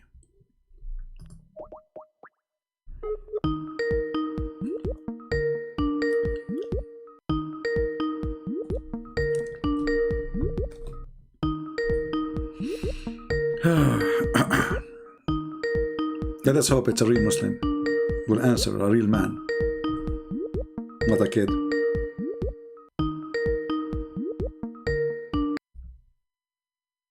Okay, we will mute it until he answer. So Allah, he will cut his orta, and then we find that Muhammad, he himself, he admit that his orta is being cut off. How in the world such a thing happened? It's a miracle. And you people, you say Muhammad is not a prophet. If Muhammad is not a prophet, how he was predicting the way he will die?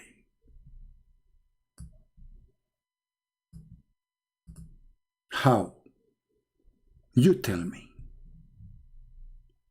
Obviously, he is a prophet, a true prophet.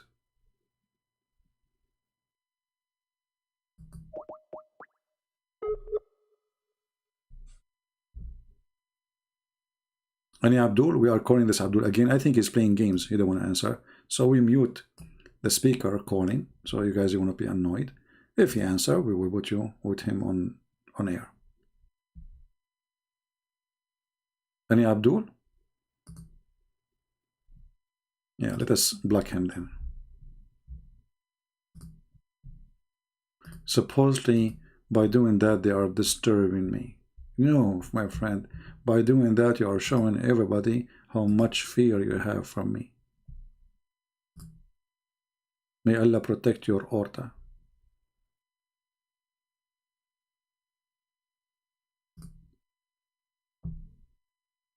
So anyone from the followers of Allah, the He, we, would like to call us?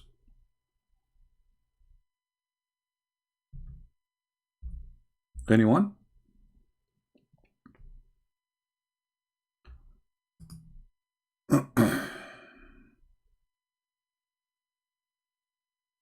Any Muhammadan?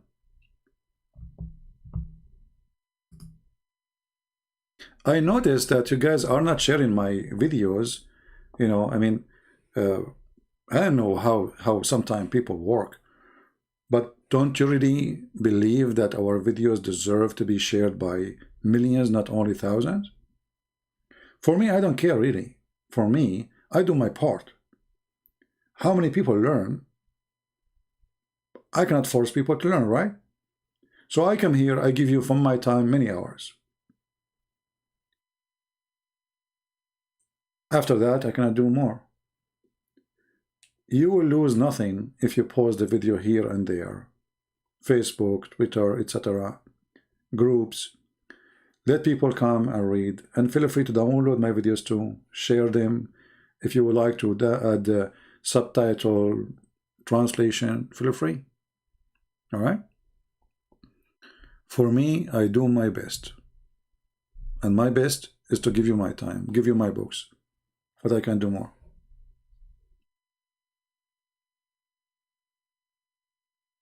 Any Muhammadan, he is a believer, he can call his sheikh to call me? Or he like to call me too?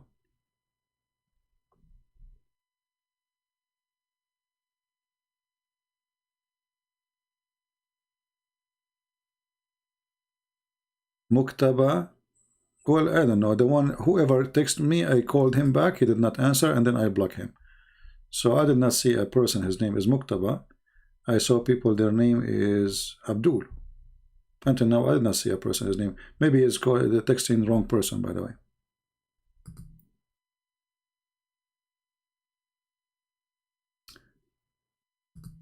Any Muhammadan?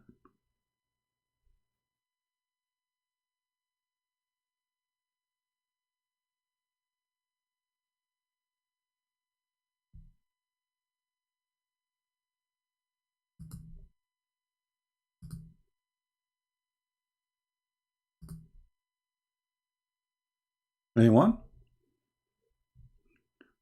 So as you see, those people, they believe in a God, but they don't know even anything about him. And all descriptions of this funny God is very weird and silly. Allah, he knows everything. How he proved that? He taught Adam the names. How silly is that?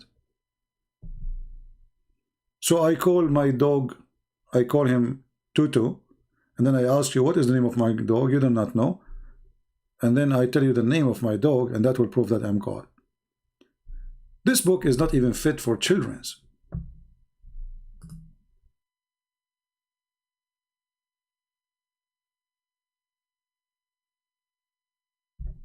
It's not even good for children's.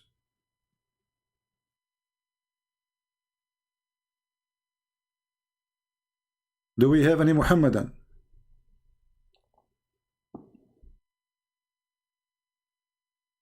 Reminder, soon we will stop coming in this channel, not forever, but for some time, and we will start going live in the Arabian Prophet.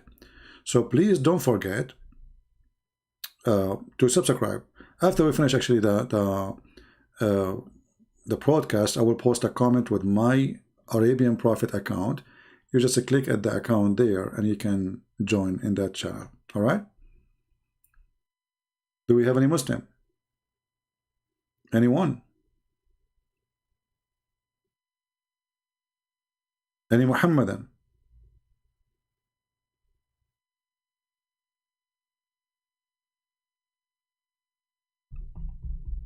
Anyone?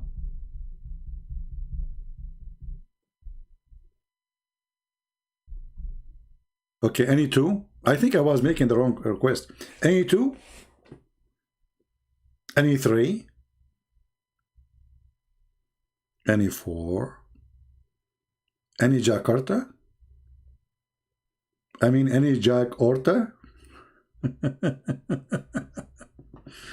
Unbelievable, man. By the way, guys, if I go to Jakarta, do you know how many Muslims will be waiting for me in the airport and they are holding flowers in their hands? I mean, can you guys just imagine? Just to close your eyes and imagine Christian Prince going to Jakarta.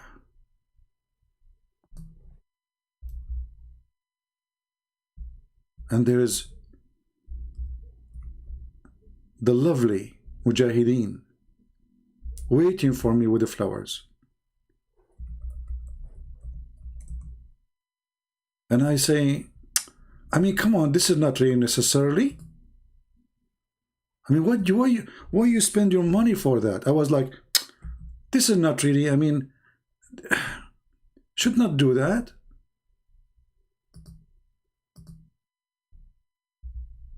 The Ustad, the government will be all the president of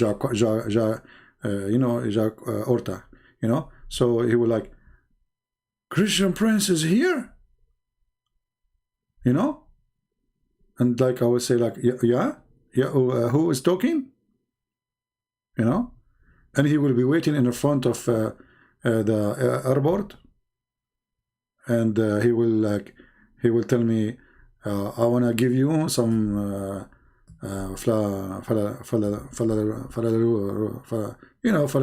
stuff, you know. And I say, please don't do that. Why you want to do? You know, he said, no way. Here we are waiting for you. All people of Jakarta are waiting for you.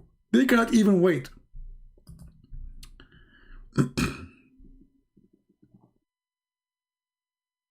This verse is coming from Allah, so why would he say, do that to his own prophet? You sound ignorant. No, my friend, let me tell you what happened. The one who said that verse, you said it's Allah, right? Okay. Allah making a statement, a punishment. And if the one who is speaking this verse is Allah, then Muhammad is a false prophet.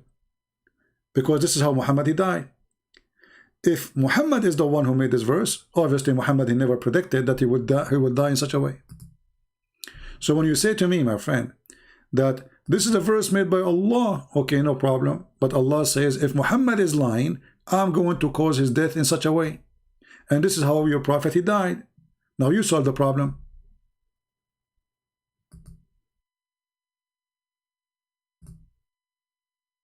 So what this verse proving that Muhammad is a fraud. Right? Now we go back to the my flowers. Thank you for your answer. Look, I will find all those things waiting for me in Jakarta. Because, you know, the Muslims in Jakarta, they are very peaceful.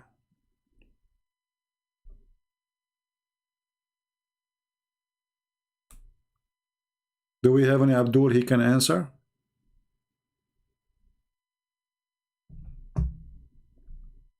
What people in Jakarta are doing? What is that? Is that a festival? Ah, yeah, I remember now. This is an occasion they do when my uncle Jack, he went to Jakarta and he told them about Muhammad cutting off his orta. Those who don't believe in Allah, they start dancing. You know? And they start like screaming, Jack Orta, Jack Orta, Jack Orta. And then, you know, by time it became Jakarta. Now I remember. I was saying to myself, what they are doing? But now, like, the memory come back. you know, like flashback, you know, flashback, like, flash, you know. So now I remember, yeah, yeah. But I guarantee you that none of those people are Muslim because they look happy. I guarantee you that. I don't know about the country, anything, anyway. I mean, except my uncle Jack, he went to Orta, and then he called it Jakarta, you know, etc., you know. But those people, they look happy. And there's no way they are Muslims. Muslims will be screaming, Takbir, Allahu Akbar, you know, what is this? Those people are dancing and they are happy, you know. No one want to refute me? Trust me, my friend, Muslim, they can refute me so easy. But because they are kind, they don't want to do it. It's embarrassing for me. So they don't want to hurt my feeling. That's all. I'm assuring you that. Uncle Jack from Orta, he can prove it. So you are proving the Quran is a miracle? Okay, hold on. Guys, I prove the Quran is a miracle by his prophet proven to be a false.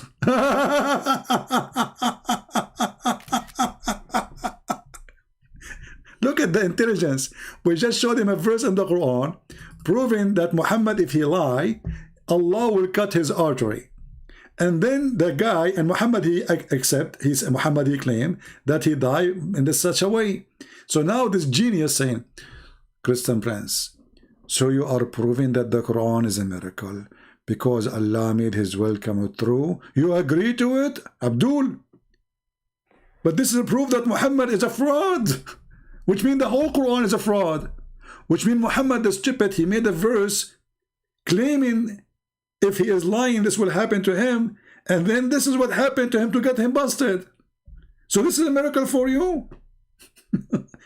Genius. You know what? You are not a genius. You are genius. I will tell you a story about genius. There's a guy, he was named Mr. Genie, you know, and this guy was like, he looked funny, you know, like, you know, this genie. So he's like, but he was not wearing a bikini or anything, you know, but he looked like kind of funny. So Genie, you know, he was walking in Jakarta, and then people, they saw him, he was naked. He's not wearing a bikini, I told you. So he was naked and like he is so small and he's very funny. So they said, Genie, and he said yes. You know, because he thought they are calling him, you know. So like, what? Like, how in the world? Like, okay. So they said, Genie, and everybody, and he said yes. So those people, they correct the name. They start calling him genius. And this is where the word genius is coming from. And you are a genius. So you are proving that the Quran is a miracle because Allah made this will come true. What he made come true, Muhammad is a fraud. Look at this genius, man.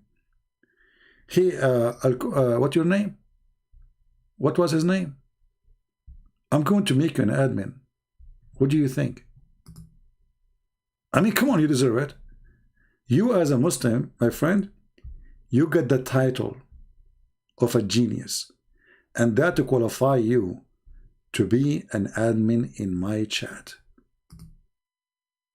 I cannot be more thankful. Man. But Allah did not cut his artery. You say that Jewish women did. Genius again. Abdul, isn't it the Quran says no bad things can happen to you except by the permission of Allah? What's wrong with the Muslims? By the way, you became an admin for real. I'm telling you. I just made you an admin. Abdul, the Jewish women is the one who killed Muhammad, not Allah. But are you saying to me that people die without permission of Allah? Yeah, here we go. He became a blue now. Oh, mommy, mommy blue, oh, mommy blue. My friend, the Muslim will hate you now. They will say you became an admin in Christian Prince chat. They will make fatwa against you, and you are happy. You have no idea what just happened to you now. So listen, Abdul.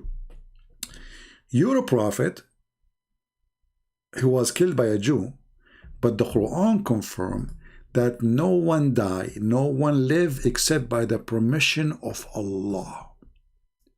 And he said specifically, Ma min musiba. Musiba means bad things. Is death bad? for your prophet to be killed by poison like a rat? ما من مصيبة happened except by the permission of Allah. Chapter 64, verse number 11. So based on this, my friend, the Jewish woman, she was used by Allah to put food poison bought from Walmart. Cheap one, like $3, $5, I don't know how. I think she is a Jew. I mean, they don't spend too much money. So she bought the cheapest, poison. She put it in the food of Muhammad. Muhammad, he ate, and then Muhammad, he died. So as long there is a destiny in Islam, and nobody die except by destiny and fate. So the one who killed Muhammad is Allah. And he used a Jewish woman to kill Muhammad. What say you, the one who became my admin now? Are you there? The guy is busy. Look at himself in the chat now as an admin. He's taking I think he's taking a selfie with it now. There's nothing wrong with being an admin or being a friendly to a Christian. Really? I thought that the Quran says you can't even be friend to your own family if they are the Christians. Guys, this guy is so... I think he just took a shower. And the shower, he used a Clorox. And he was doing a brainwash. You are telling me I'm wrong for being an admin or being friendly to the Christians, so stop making false statement? You killed me, brother. What I will tell to my cousins after this now. Abdul, the Quran said, you will not find a single believer who believe in Allah and the last day will be even loving to his own family and his parents and his brothers and his sisters if they are opposing Allah. Do you see it? So my friend, you have no idea. Muqtada, are you a Muslim, my friend? Or you are an ex-Muslim? Let us see, Muqtada, what you want to say to us.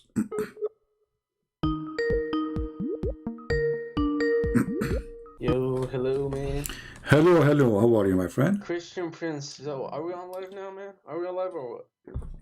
Well, we are live, unless Allah cut your orta and my orta. Oh, man, God forbid, man. God forbid. All right. So what do you want to say to us, Mr. Muqtada? What do you want to say? So you tell me, man. You're the one who's the host. So you are a Muslim? Originally, yeah, man. I'm from southern Iraq. Okay. So you left Islam now? I mean, I'm not, very religious, man. I'm not. Either you say I'm Muslim or not Muslim. What do you think yourself?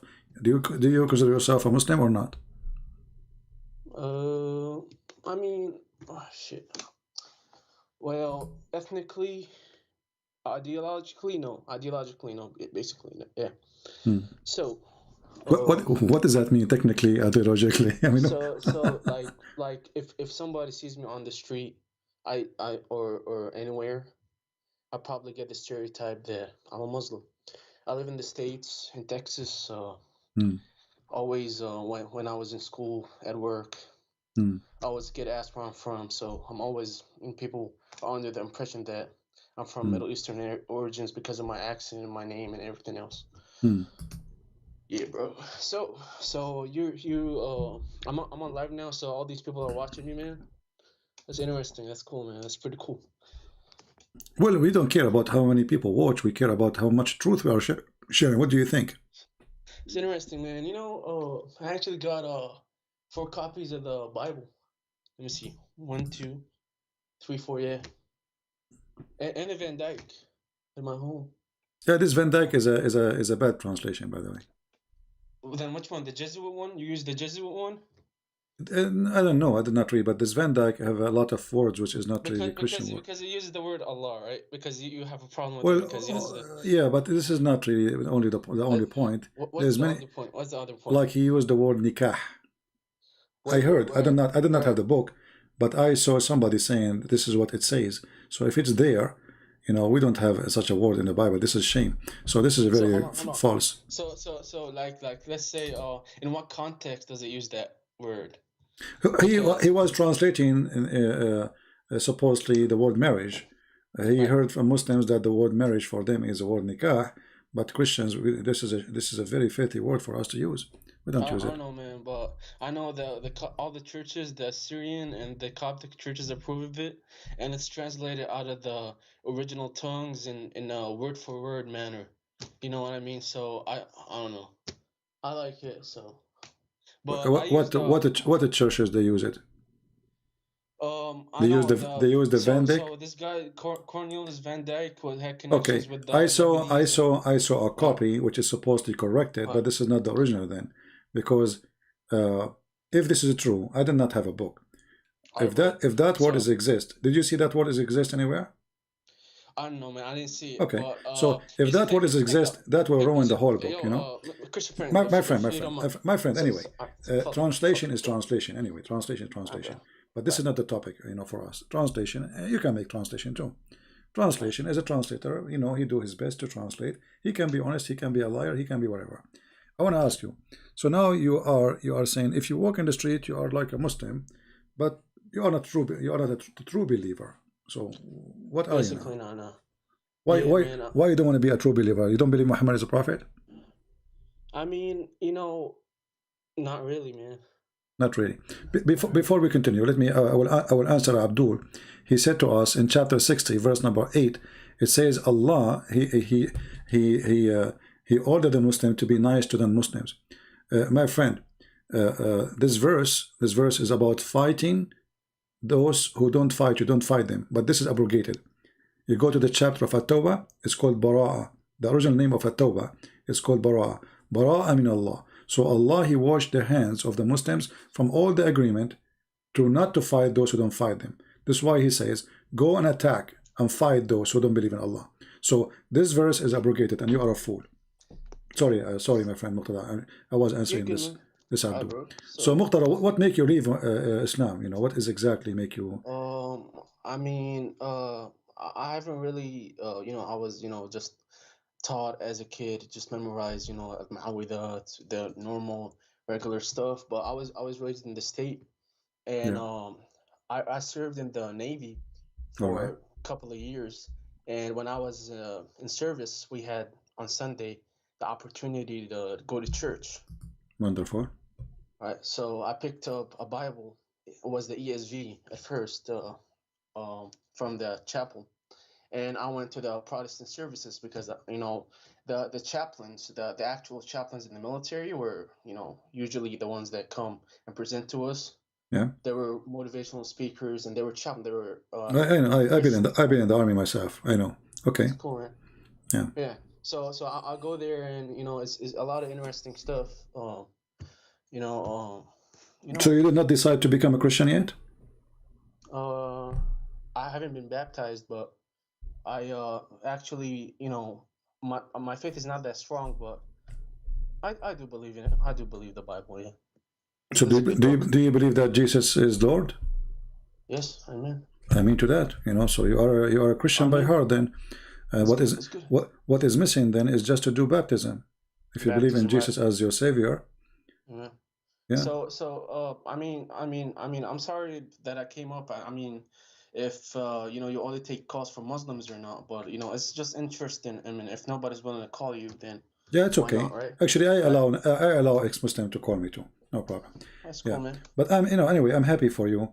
What about your family? Did they accept the Messiah or not yet? Nope, they actually are in contempt of it. They think I'm dumb and they think I'm stupid. But why you don't invite them to talk to me? What do you think? Heck no, man. No, it wouldn't be. You know, but they're not very friendly to these conversations, and they think it's taboo, and you know. And other than that, it's you know how it is, man. You're from, like, obviously from that area of the country, and so your parents, they speak Arabic? They don't speak English? Yeah, man. Yeah, Chun Arabi, yeah. Yeah. So they speak English too, but you know, and inviting them to in this platform is not a good idea, man. Yeah. Yeah. But well, I don't know. yeah, if you want, tell them Christian Prince invite you and he says شلونك عيوني شلونك عيني شلونك شو مخلي you're Iraqi, bro? You're Iraqi? Huh? Are you Iraqi? You know, I will not say. You don't want to disclose that. You don't want to disclose that, right? Yeah. I mean, yeah. Oh, it's whatever, man.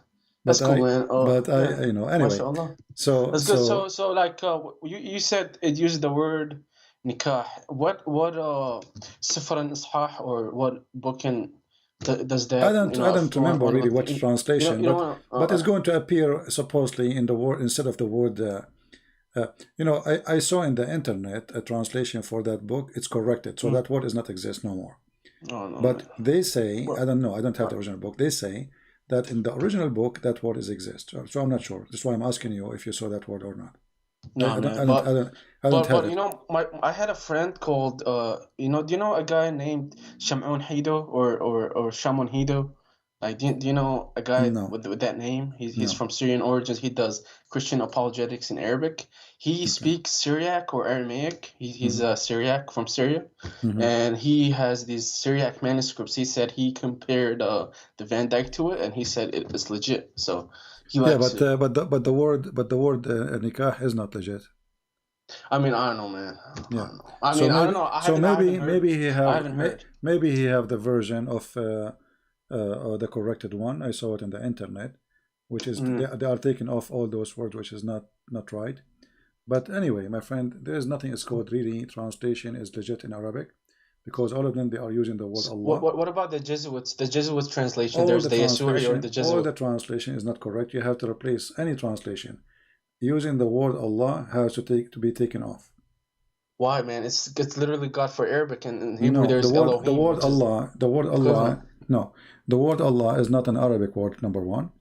How is it? What is it? Simply, it's taken even from the Aramaic, but this is not Allah, it's La. So the Al is a word meaning God. La is the name of the God. This is the moon God. For us as a Christians, we use the word Rabb. You know, like you say, Rabbi. The Lord, you know? But that's for the Lord. So the Lord would be Rabb. Lord is God. You know, we don't have our God, Lord, my friend. Our God. Lord is like Rabb, right? It's like master. It's no. like... No. The word Rabb can be used for a master if you mean a master. You know, if you mean even a rabbi, you call him rabbi, a man. You know, a teacher. Right. But Rabb, when you say Rabb, though, is like Lord, though, because for like in the Old Testament, for example, that man in the Book of Kings, the Ahab's servant, he calls Elijah my Lord. Sarah calls Abraham. Yeah, because he's a servant. Yeah, okay. Right, he's a servant. So somebody have authority. In Arabic is actually a Rabb. So like it's legitimate, man. But how you know? Is God. Is basically... You see, you're not the same. The word Rabb depends in the sentence. You know if it's for God or it is for a man. As simple as that. A normal person. So when you speak about God and you say the word Rabb, that means you are talking about the word God. As simple as that. When you are speaking to a person like you, and he called him Rabb, maybe he is your master or he is your someone in charge of you. This is what it means, authority. But in religious meaning, it's mean God. Same time, we have tons of words, and the Bible is so clearly that when Moses he met with the Lord, he asked him, "What I will tell my people? What's your name?" He said, "Go to them and tell them I am who I am." He did not say Allah. He did not say even El. He did not even say the word Elohim. You know. So he said Yahweh though. He said W-H. Yeah. So it means, but this is not a name. This is a sentence. Mean I am who I am. So for a person who doesn't speak the language, you might think that this is a foreign name, but in fact it's a sentence. Mean I am who I am. So even the Bible does not give a name for God. Why? Because there's no name can describe him, and there's no name can contain him, and there's no language can really fit for his name. So you will see, this is why you will see the Jews, they have many words for God, but none of them is a name for God. As an example, I say Adonai, Al-Shaddadi, etc. But those Hashem, are not, right. yeah, Hashem, yeah, but those are not really names. No, those are not names. It's just they avoid using names because he is so holy to give him a name. This is the only description God gave himself. The only name we have, the only name what we have for God is when he come as a man, as the Messiah. That is the Messiah. Jesus Christ. And even that one is not a name. Even Yeshua is not a name. Even Michael is not a name. Even Gabriel is not a name. Even Jerusalem is not a name. But these even are Abraham is not a name. Even Adam is not a name. So all the names in the Bible are not names really, are sentence. They meant something. Like when you say Israel, there's no person his name is Israel. But Jacob, this is it's Jacob, right? Yeah, even Jacob is not a name really. You can go check. You will see that the Bible is an amazing book. Everyone was given a name. Yeah, everyone was given a name, which is a description of his story. As an example, Moshe, the one who was drowning. Yeah, the one who was drowning, or the one who saved from drowning. Abraham is the one who crossed the other side. The same for Yeshua, the same as Gabriel, the same as Michael. So those are not names. We don't have names in the Bible. We have description of individuals. You know what I mean? I don't know, bro. Yeah. I mean, if you want to take it that way, if that's your no, it's not up to me to take it. It's not up to me and to you. This is how it is. This is not up to you, not up to me. I mean, is it endorsed by some official church? Is that teaching endorsed? But they are not names. Who said that the churches that you know when you say this is not a name, my friend? So okay. What your name is? Muqtada. Muqtada. Okay. What Muqtada mean? Means like role model for Arabic. Like Arabic means. See, like even your name is not a name. I mean, it's whatever, man. I mean, no, it's not. No, you see, but in the Bible those names are given as a description of the person, not only the birth. You know, like if you go and read, there's a video, you can search it in YouTube. It's about a secret coding in the book of Genesis 5. Go watch the video, and you will see. Actually, after you hang up on me, I'm going to play it, so you can understand. Good. Oh, all right. It's I mean, it's up to you, man. But like how I it's all right, man. It's fine if you do whatever you want to do. So this is it. You want to leave it at that and say farewell. Do you have anything for me? Do you have any question? Yeah, man. What's your favorite book in the Bible? I'm just curious. There's nothing is called favorite book.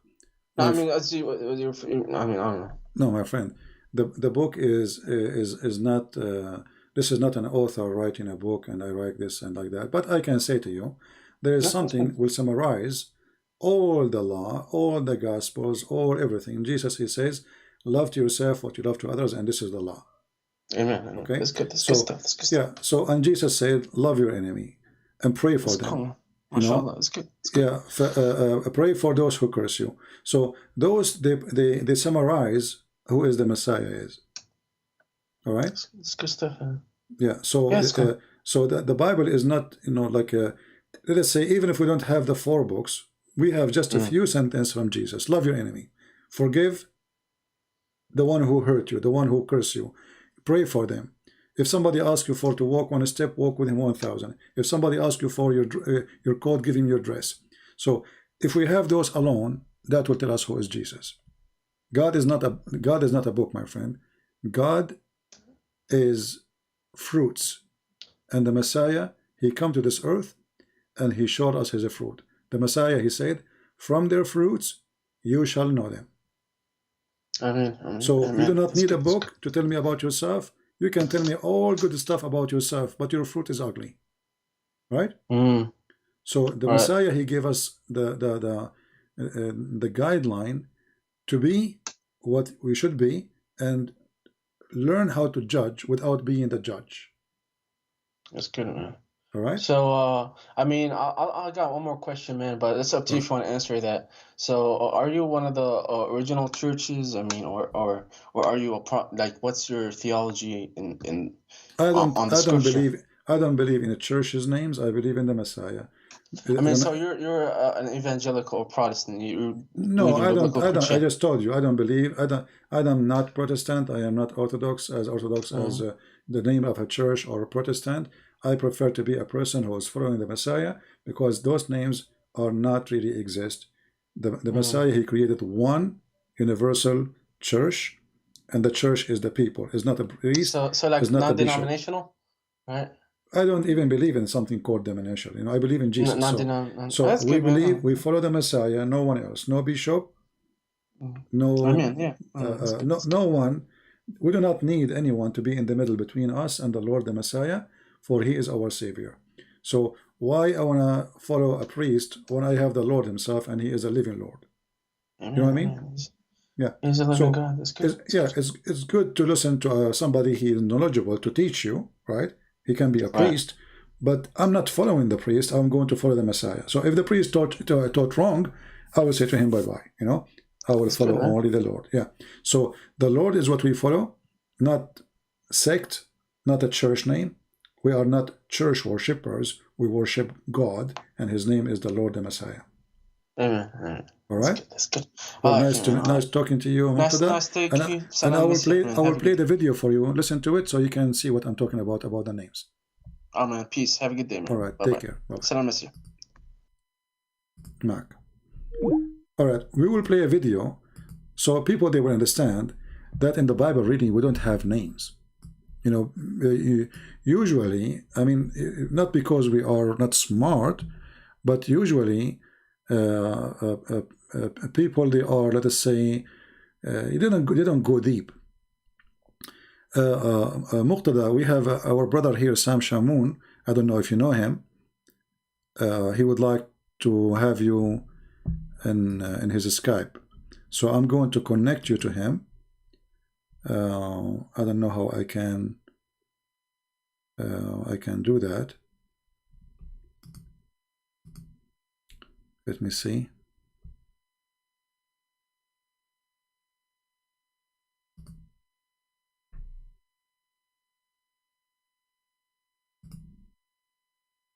I'm not sure how to do that in Skype, to add somebody to the conversation. There is an option. Let us see, add a person. Okay.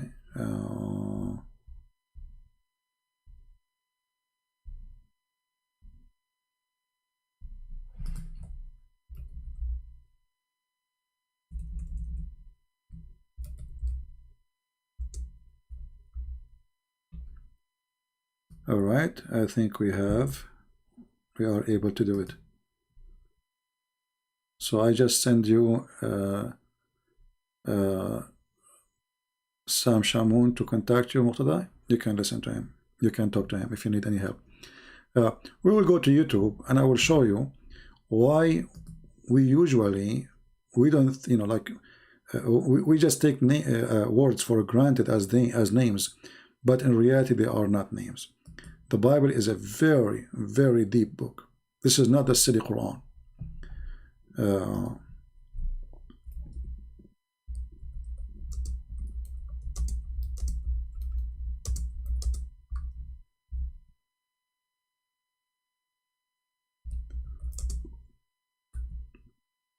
I'm trying to find the verses.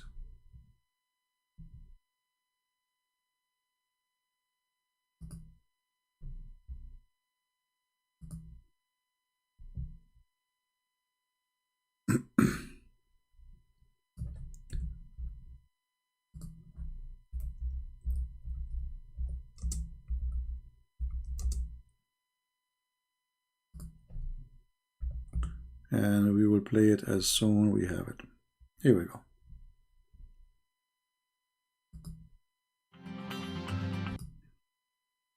Okay.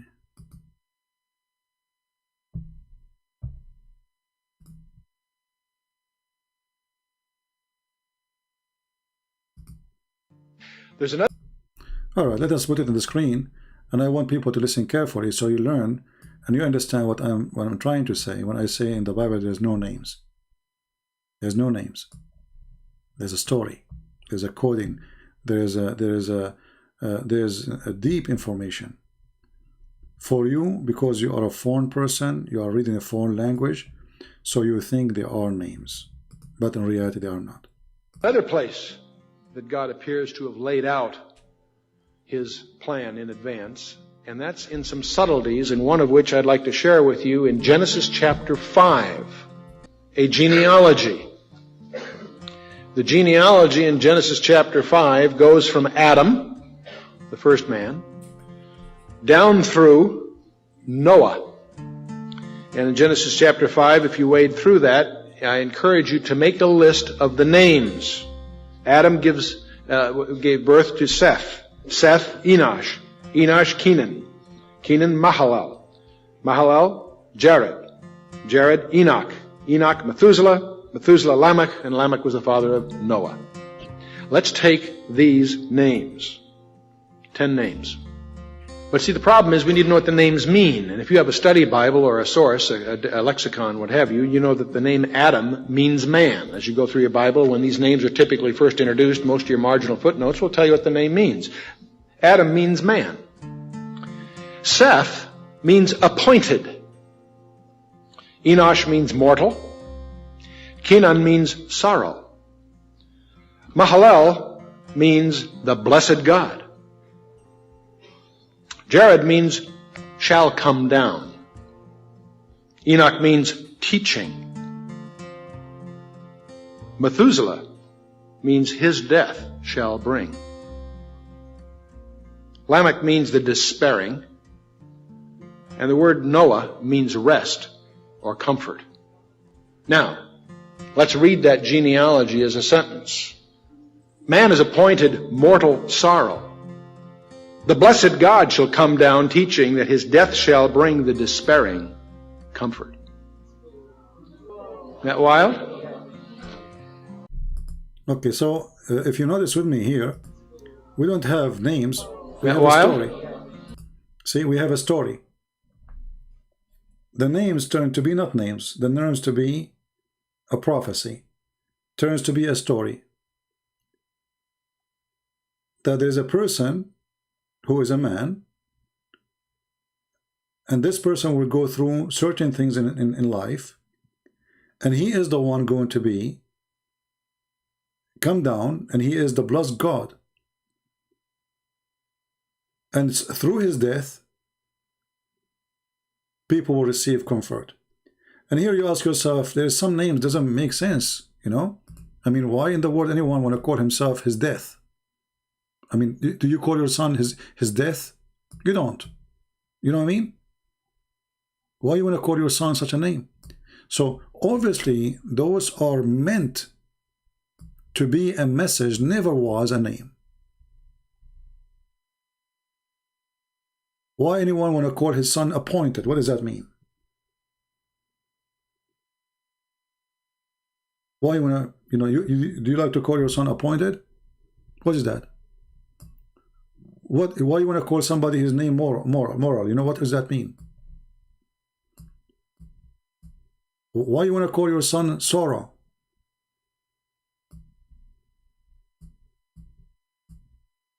Why you want to call your son the blessed God? So this is not a name. Those are a message.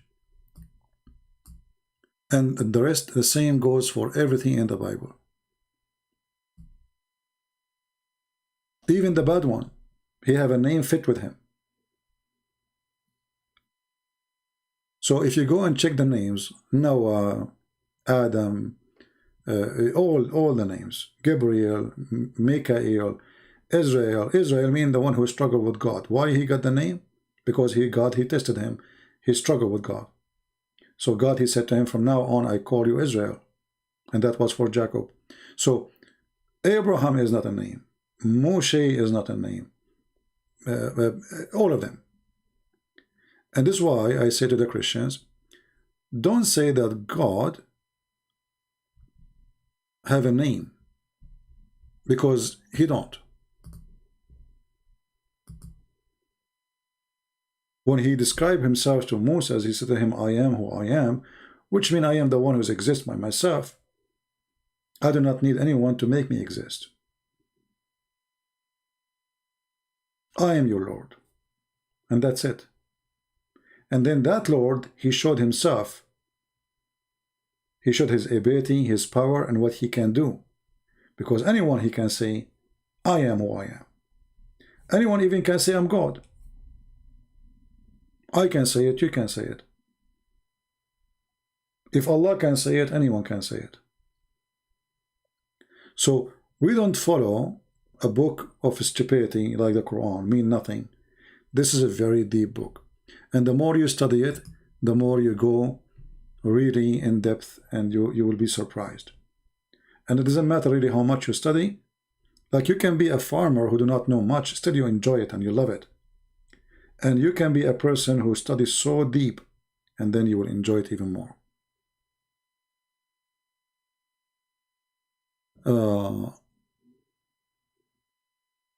Do we have any, Abdul want to say anything? And about translation, you know, any translation at the end of the day is a translation. Correct? Any translation, no matter what. And as long as it is a translation, it's not perfect. As long as it is translation, it is not perfect.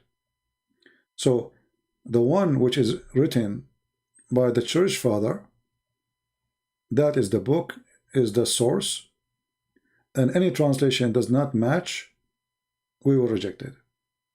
And I assure you that there is no translation is perfect. Will never be. Because simply, you see, a translation always fit with culture, but doesn't fit with the original culture, which is this book written with. Like when you read in the book of John, the Logos. Logos is something very well known for those who they are Greek, but for other nations, they don't know what does that mean. So for somebody who is a Greek who study philosophy, he do not need really to make introduction for it. But for someone else, you need to do introduction. So every book is written in different language, written in different way for a reason.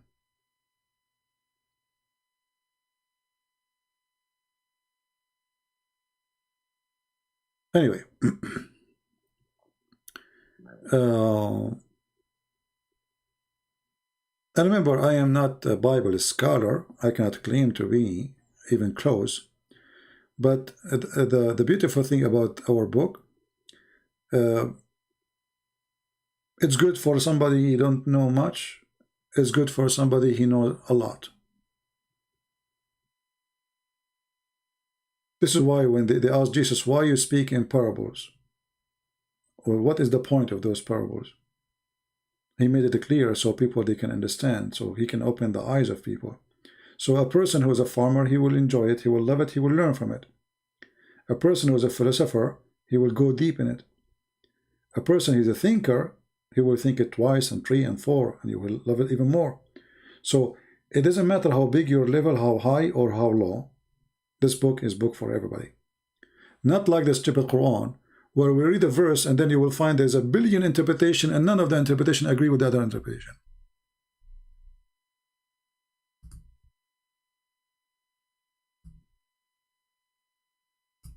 Every Muhammadan, he give you different interpretation. But if you go and read the parables of Jesus, you do not need interpretation of anyone. Jesus, he did not require you to have a PhD or to be a cleric or to be a scholar to understand a simple story. This is why he made them so simple.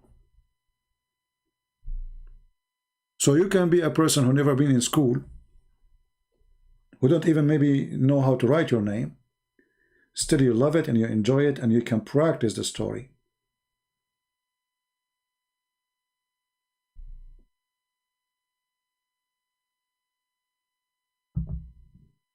So we have, we have a huge difference between our book and their book. Same time, if you ask the Muslims, like if you go and search here in this book in front of us called Quran, it says Israel, but there is nowhere it says who is this guy Israel. Who is Israel? Ask any Muslim. Here we go. We have Muslims in the chat. Hey Muslims, who is Israel? Nowhere in this book it says who is this guy. Okay, how we will know then? If this is a book sent by God, shouldn't this God tell the people, especially they are not Jews, especially they have no idea what that word means, shouldn't he introduce, or let's say a good introduction? Suddenly in chapter 240 the name Israel appear. Okay, who is this guy?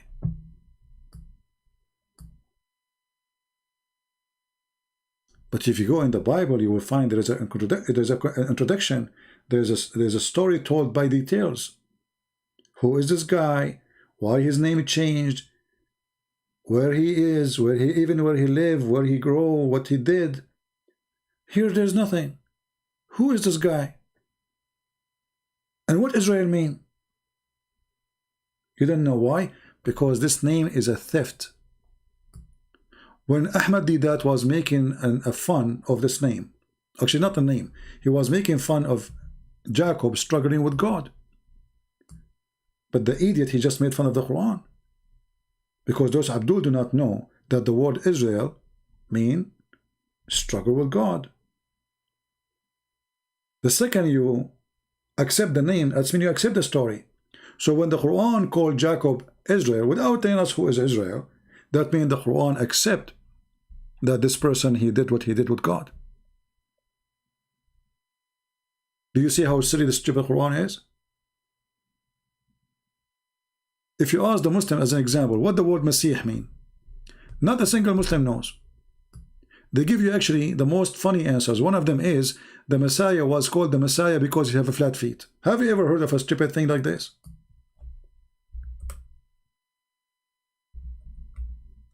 Or because he used to wipe people with oil. Every Muslim cleric, he give you a different answer. Why? Because this is a name, is a stolen. They don't know what it mean.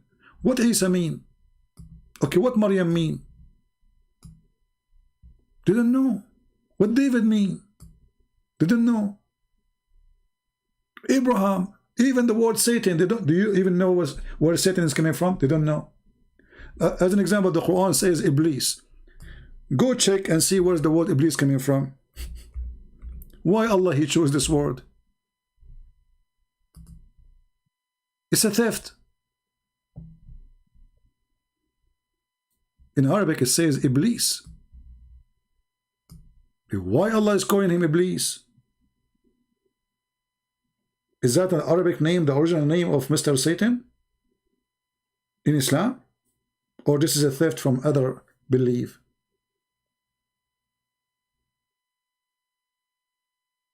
Or the word shaitan, Satan. If this Quran, remember, this Quran supposedly is written before time. This Quran is written before we are all created. So those names proving Allah to be a fraud. Why Allah is saying that the book of Jesus is called Injil when Injil is a Greek word? Was Jesus sent to the Greek people?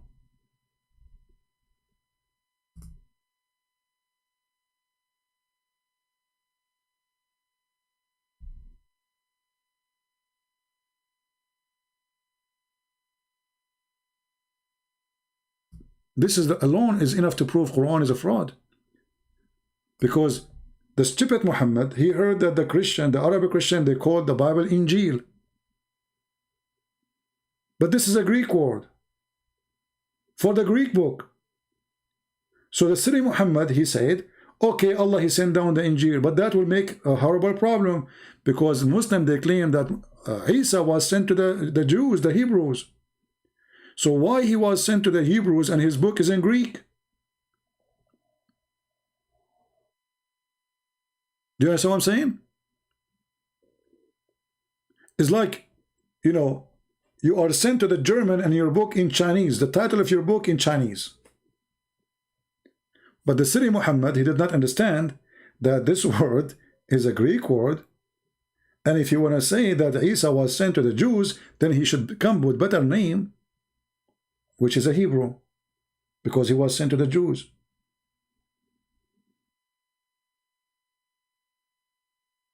If you ask the Muslim what Torah mean, they don't know. Okay, Allah called it the Torah. Don't Allah knows what the Torah mean? Shouldn't Allah tell his prophet what the word Torah mean? When we say Torah, we don't know. So what this guy he knew?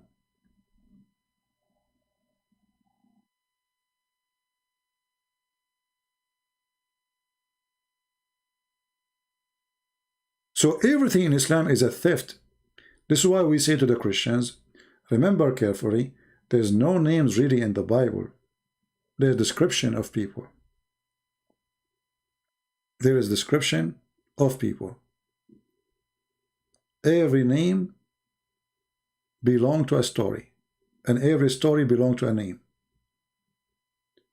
So when you say Yeshua, you don't mean a name, you mean something, a person, what he can do. When you say the Messiah, you are not even using a name, you are using a description of a title, of a glory, stuff he's going to do.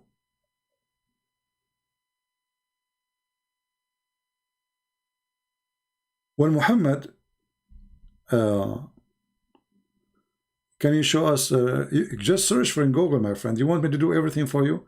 Search where the word Injil is coming from. This is a Greek word. And go and Google in 2 seconds. You want me to do everything for you? This is why you say Anglican Church, you say, this is a Greek word. It's not a secret. Especially the Quran confirm that Allah, He never sent the messenger except in the tongue of His people. Never. And here you ask yourself, how Muhammad will be a messenger for all mankind, like in Indonesia or Pakistan or etc., when the Quran should be only for the Arab, because the Quran confirmed that we never send a messenger.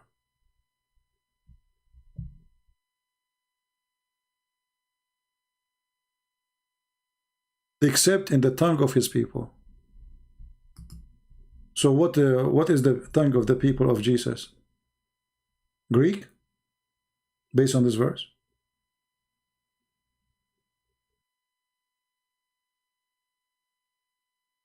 And this is verse alone, by the way, full of stupidity, because isn't it the Quran says that Allah, He sent Moses to the Pharaoh?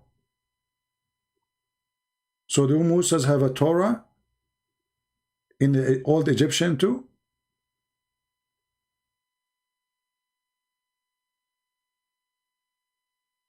If Allah will never send a messenger except to a person from the people, was Moses from the Egyptian? He's not. Did he deliver a message in their language? What is the book in the language of the Egyptian? In this case, Moses was sent 2 messages, and he is from 2 nations.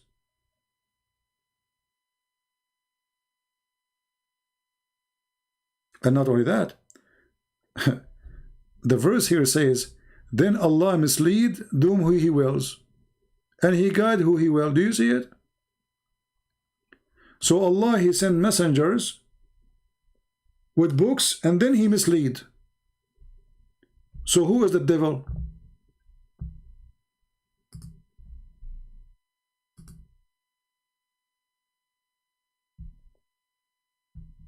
This guy, he is saying I am representing, misinterpreting. Okay.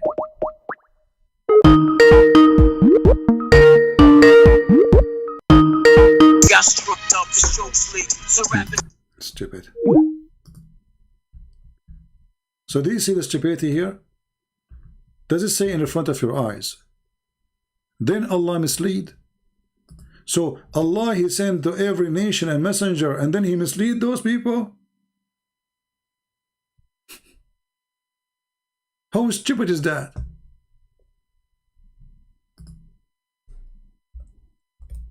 If Allah is the one who mislead the people, so who is the one who will guide them? Jesus. Are we following?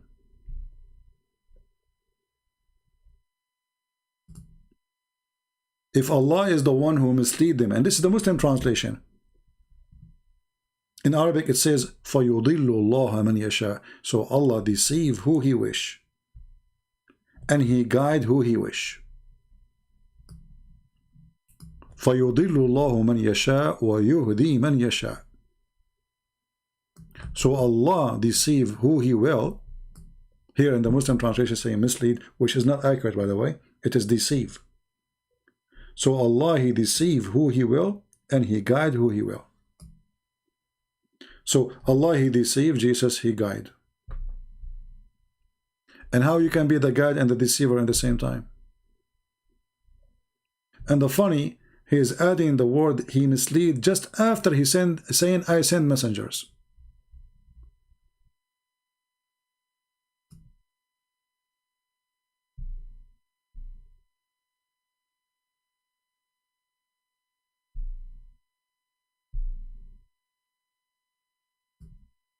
All right. Anyone have a question?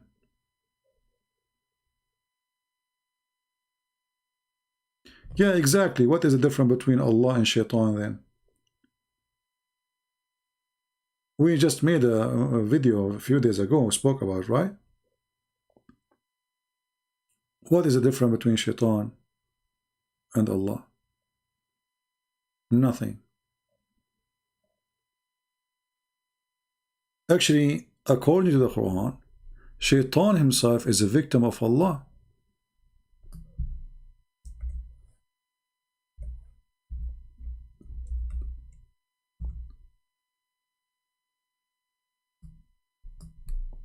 Read carefully.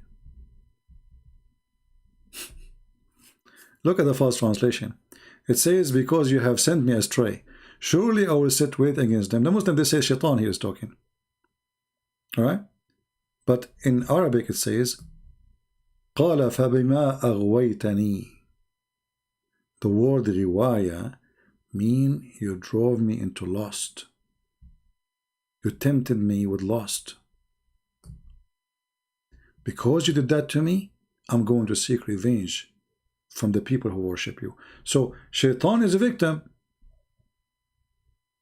Shaitan himself is a victim. The one who sent him astray is Allah. Do you see it? Yeah, according to the Quran, Shaitan is a victim, as you see. Actually, Shaitan not only a victim, the Quran confirmed that Shaitan is a big victim, because Allah, He ordered the angels to bow down to Adam. Allah got upset from Shaitan, but Shaitan is not an angel in Islam. Shaitan is a genie. In Christianity, angel is not a demon, and he is not a genie. The Satan, I mean, he's a fallen angel. In Islam, no. In Islam, the Shaitan is a genie. So when the stupid Allah, He says in the Quran, He ordered all the angels to bow down, except Iblis, he refused. But Iblis is not an angel. Why he will bow down anyway? This is chapter 7, verse number 16. All right? I mean, the whole story is stupid. Look here. Look here.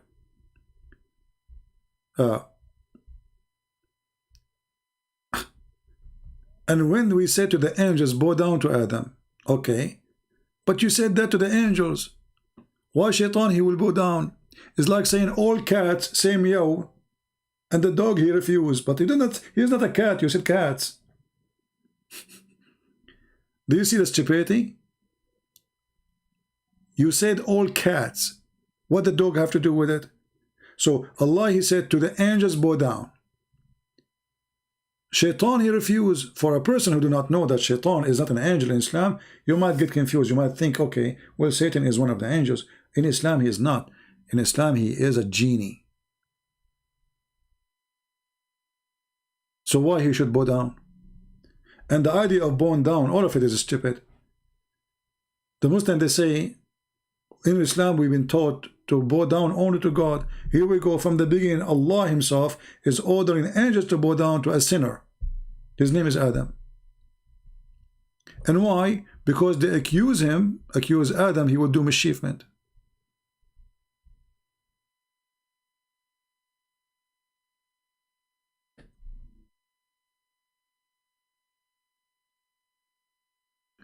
Anyway, our video is getting longer and it's getting really late here. So I want to say thank you guys for being here. I hope we learned something good. We are happy to our friend Muqtada, the one who called us.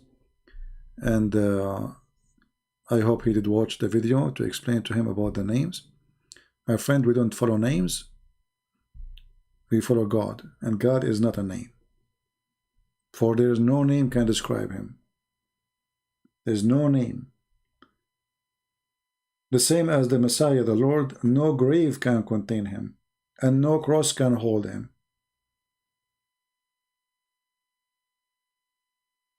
His glory is bigger than any names. We are not the Muslims who need we, and our God, he need we to make himself glorified. The Lord, he glorified himself by his act. Everything you see around you is a glorifying God. And the Lord, he says, the Father glorified the Son, and so the Son glorified the Father. It's not a name will glorify God.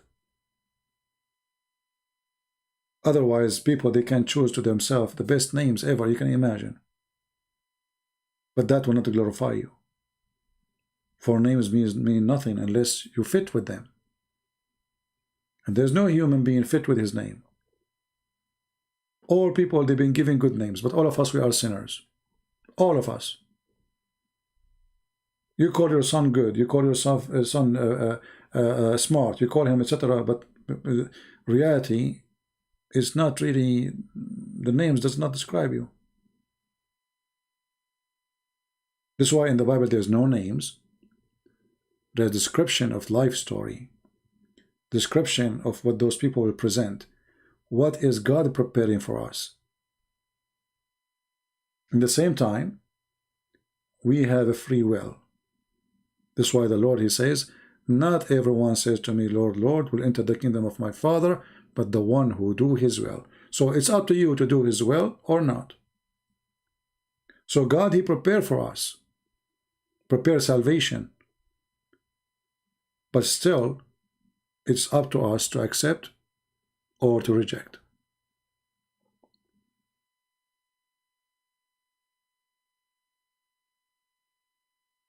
This Quran is just a stupid, silly book.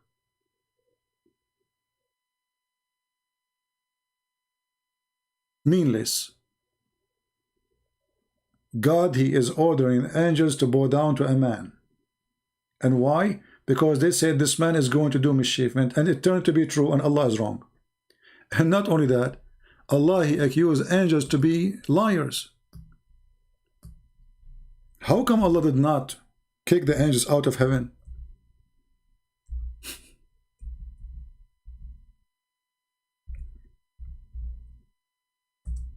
When the Quran says, tell me the names of those things if you are truthful, didn't Allah accuse the angels to be a bunch of liars? And if they are not truthful, so how the angels will deliver Quran to Muhammad? How somebody is not truthful, you can trust him to deliver the Quran? Do you see it?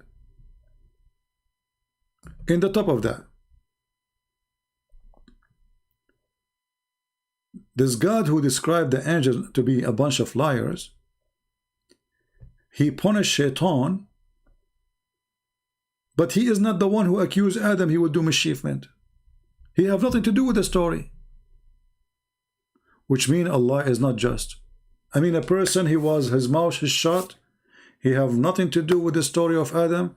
He did not accuse Adam of anything. Angels accuse Adam that he would do something bad.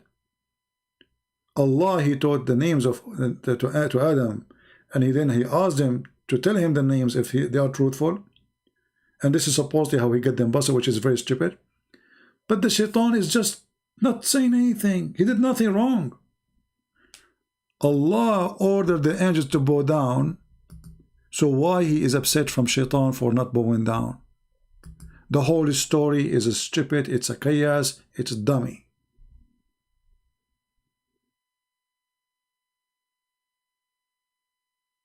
And then the angel who delivered the Quran is not as truthful as you see in the Quran.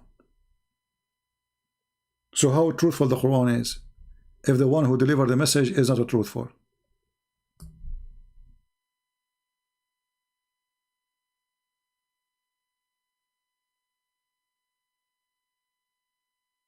Do you understand what I'm saying?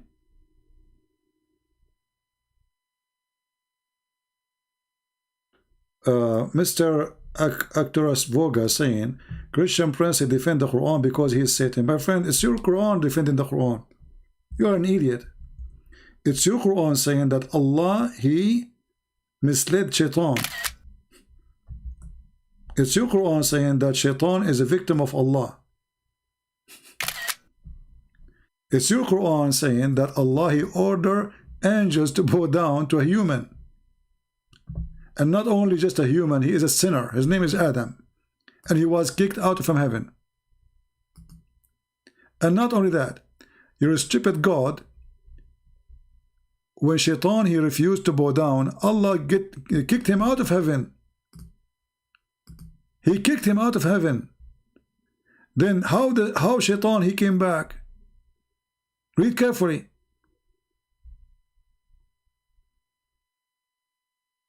When Allah, he ordered angels to bow down, and Shaitan, he refused.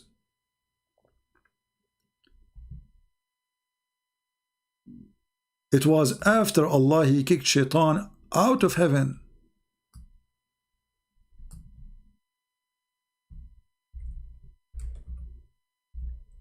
How Shaitan get back?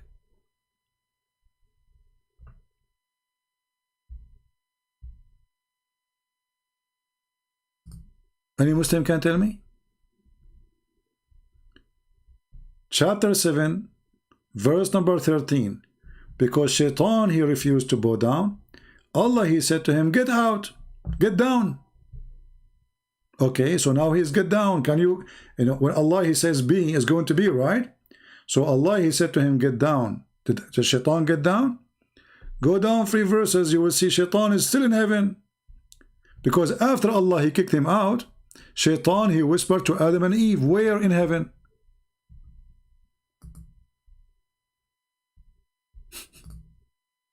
This is a book of God. How he said to him, get down.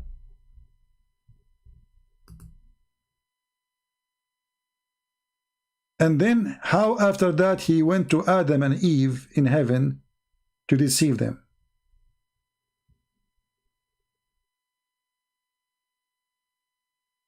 Any Muslim can tell us?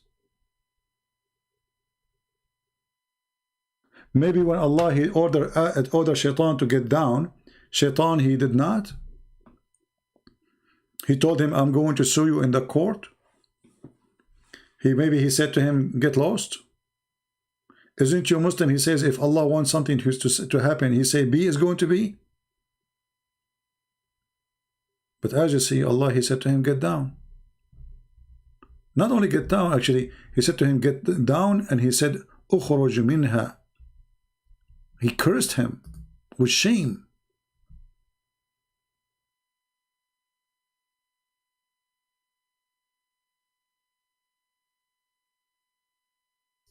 And then after Allah, he ordered Shaitan to get down. Then Allah, he says to Adam and Eve to go and live in heaven. And then suddenly Shaitan is in heaven again. Do you see what happened when you have a stupid author? I mean, the guy is out. How he get inside the heaven? Especially the heaven of Islam is in the sky. Is literally in the sky.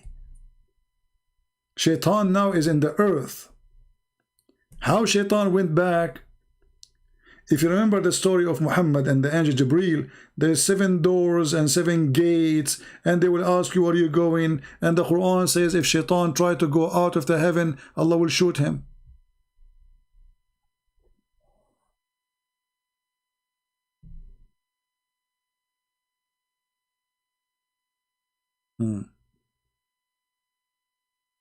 Yeah, well, the Muslim, they believe that the genie, there is genie, they are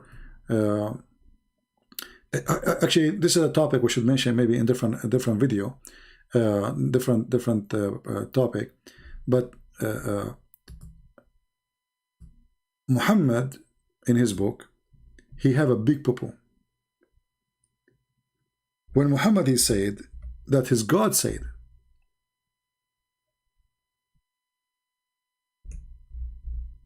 are you going to follow Shaitan and his children's, his kids. But he kicked only one shaitan from the heaven.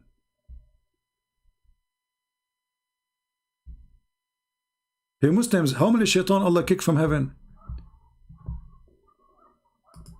So how shaitan he got babies now? You see, Adam, he was kicked out with Eve. Iblis was kicked alone.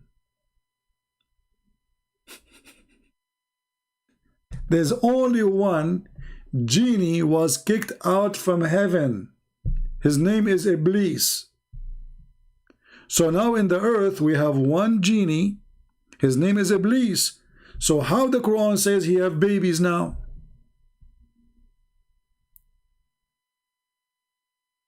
And here you will see the Muslims, they start their innovation.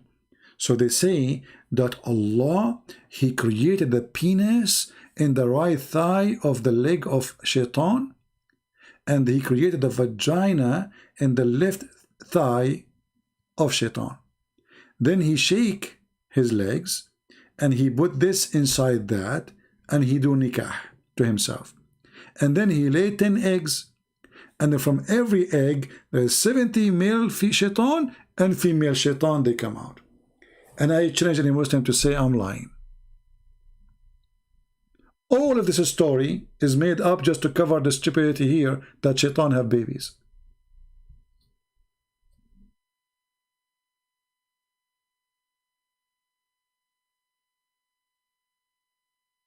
Stop lying. Why you don't call me and challenge me? Actoros. Guys, in front of everybody, why this guy don't call me and challenge me to show it?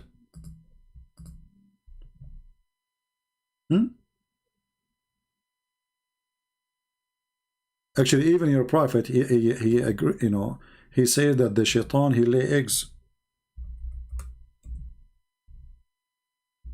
Don't you know? Here we go.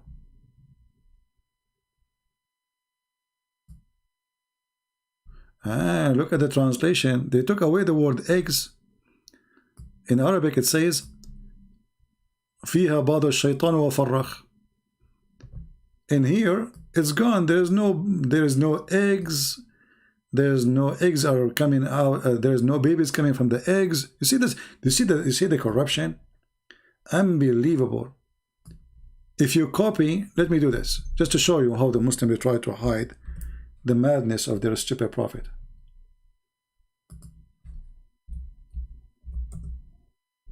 We will use Google translation. All right? So remember, the one in the left is the Muslim translation. The one in the right is the Arabic, the original. What I would do, click translate. Let us see, does it say that shaitan, he lay eggs? Right. Don't be the first to enter the market. Oh, what happened? Why it went back to Arabic? Translate. There we go. Don't be the first to enter the market, or the last one, because the shaitan eggs, the devil eggs, they give their chick. Do you see it? But where in Arabic it says, in English translation it says that it's gone. It's gone. There's no lay eggs. There's no chick. There's nothing.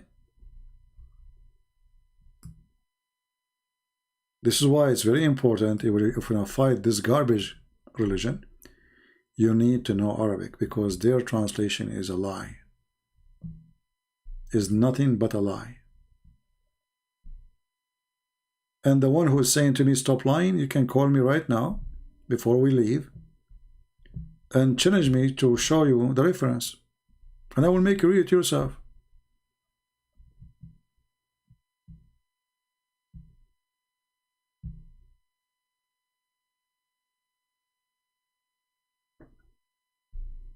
Right?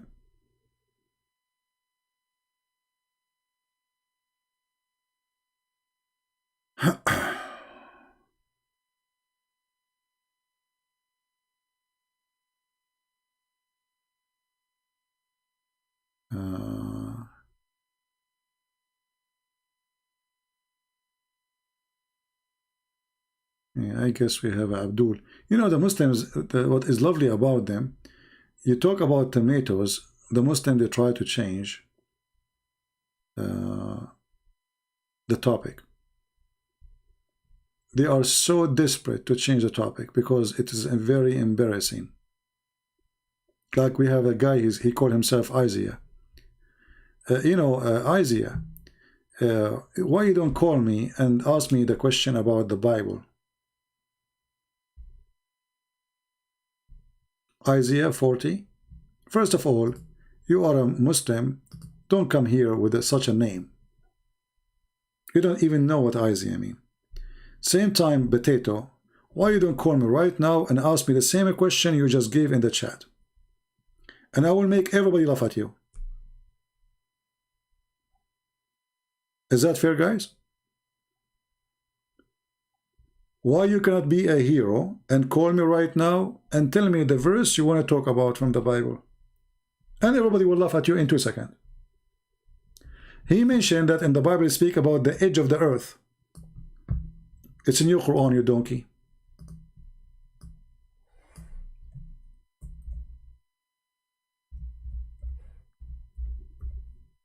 The pillars of the heaven, it's in your Quran, you donkey.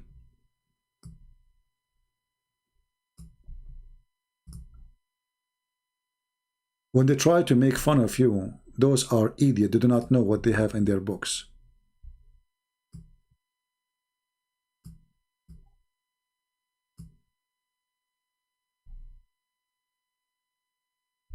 Are you there?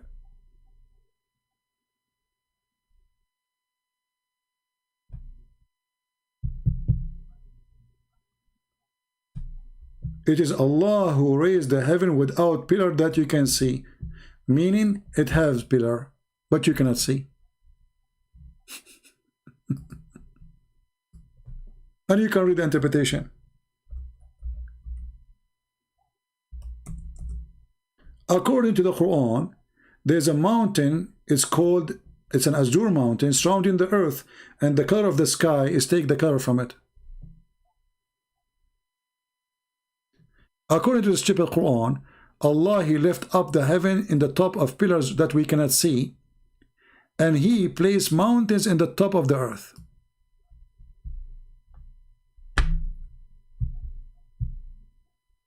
Do you see it? Every single statement of those is a disaster. According to the Quran, the sky was in the top of the earth and Allah, He lifted up. But is the sky really lifted up? Who is the stupid when I believe in this? We are inside the space and the sky is not lifted up.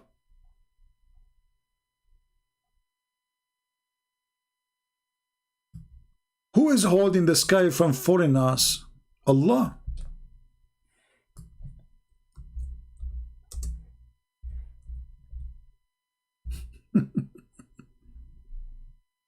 Chapter 22, verse number 65. So Allah, He lifted up the sky, and now He is holding the sky from falling us. Who is withhold the heaven from falling on the earth except by His permission? Why? Because in different verse in the Quran, Muhammad, he says that the sky is a roof. The Muslim will say to you, oh, this is the atmosphere, Abdul, and that roof is where is the stars.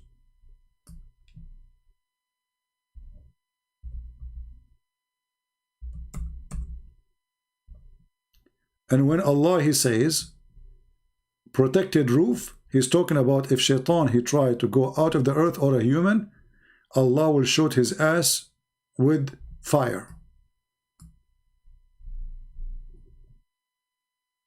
The same verse, the Muslim, they say this is about atmosphere. Why Jesus enjoyed to be kissed by a woman? Well, Roast Yoga, you are a son of Muta, and we don't have such a verse in the Bible. Get out of here. Go and follow the Muta prophet. Where in the Bible it says women, they were kissing Jesus? Filthy son of Muta.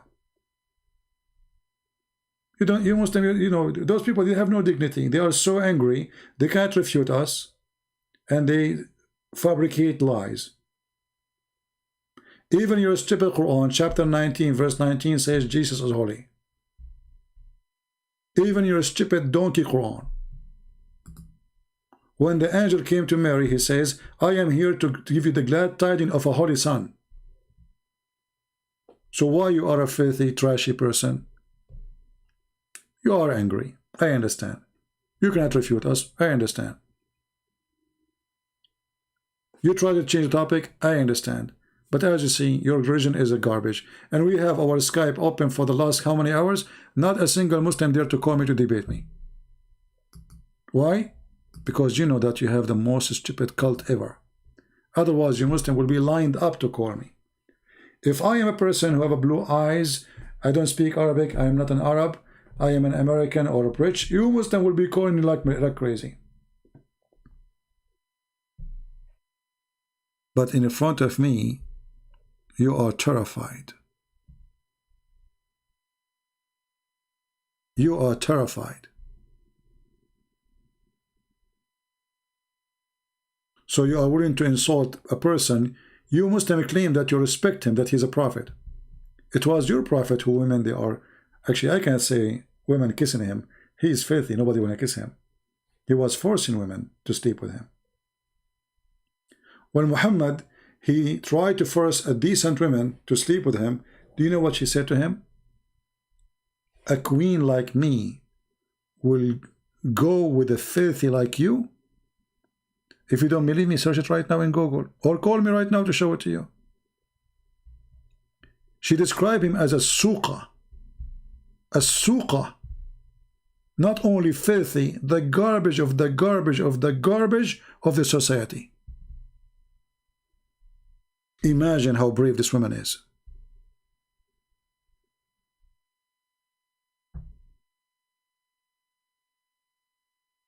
She refused to sleep with this filthy man. No. Not only that, do you know that Muhammad, he have a wife, she left Islam, and she moved with someone, he is a Christian? Do you know that? Do you know that one of the wives of Muhammad, she left Islam, and she went with, she ran away with the guy who is a Christian?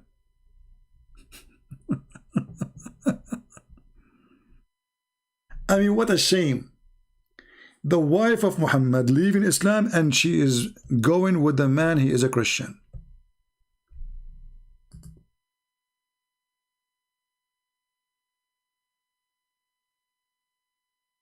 Can you believe it?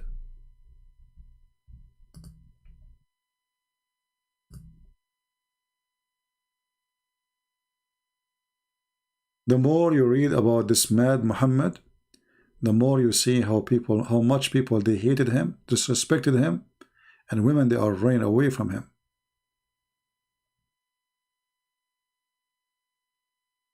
Yes, exactly. She left with a Christian dude. She left with a Christian dude and she married him.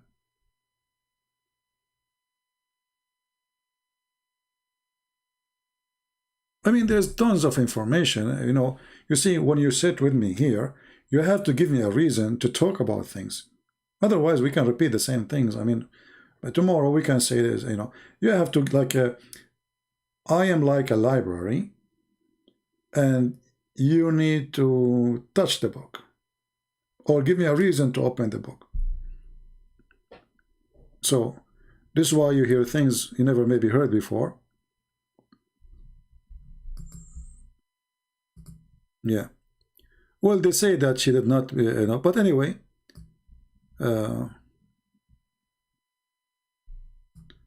what you can say.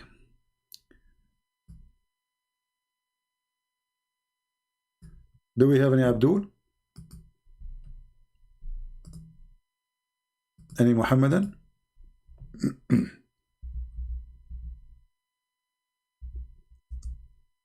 There's tons of stories.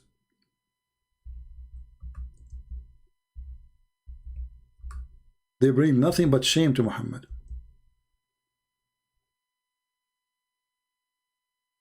Let us look in Skype.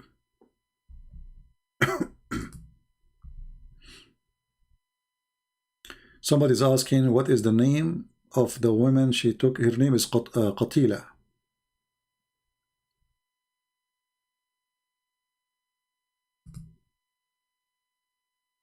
This is one of the, actually there's many stories, but you know, this is one of them.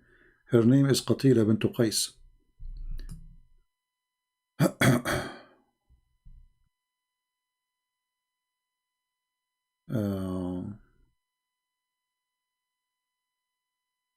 But there's more stories of more women. Obviously, they run away from Muhammad.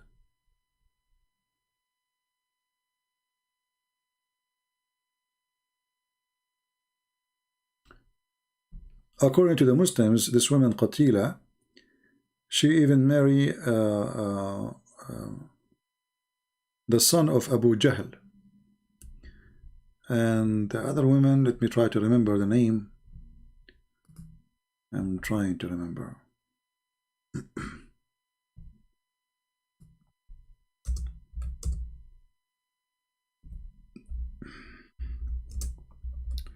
Let me search.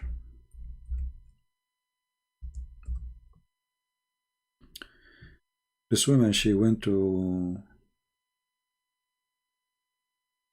Okay. You see, sometimes, like, you know, the name just fly from your head. But maybe, like, just remind me next time, and we will try to find it. There's tons of stories about this filthy man, Muhammad.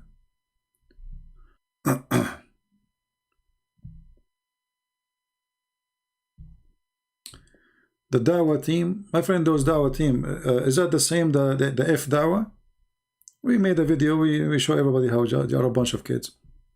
However, listen, if any Muslim from any Islamic channel, they go live, and they are willing to take my call when I am live, I will be happy to do so. What do you think, guys? I'll let everybody laugh. All what they need, give us your Skype, and I will call you. Team, half team, full team, we will make them shish kebab. All right?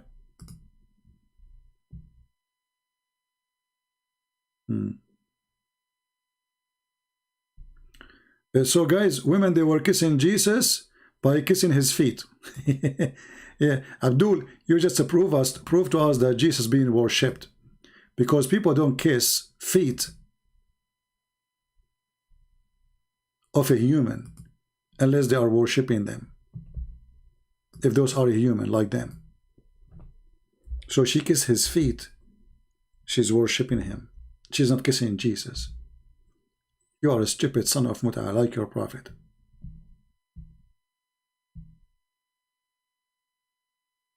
And the Muslim, they say to you, where Jesus said, I am God, worship me.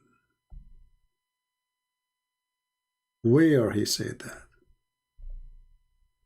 As you see, Jesus being worshipped wherever he go.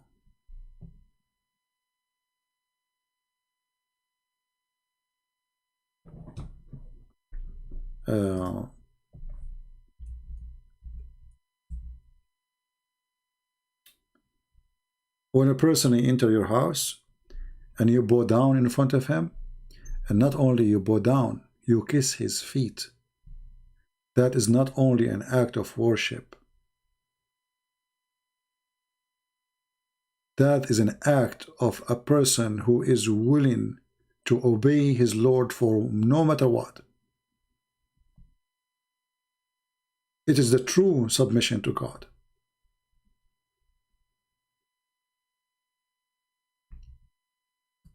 So when the Muhammadan, they say to you, where Jesus said, I am God, worship me, they are posting the verses for us. A woman, she wanna kiss a man, she will not kiss his feet. A woman who was worshipping Jesus is bowing down in front of him and kissing his feet. And me, myself, I will be so honored to be that person who is kissing the feet of Jesus. It's a dream. I wish I was there.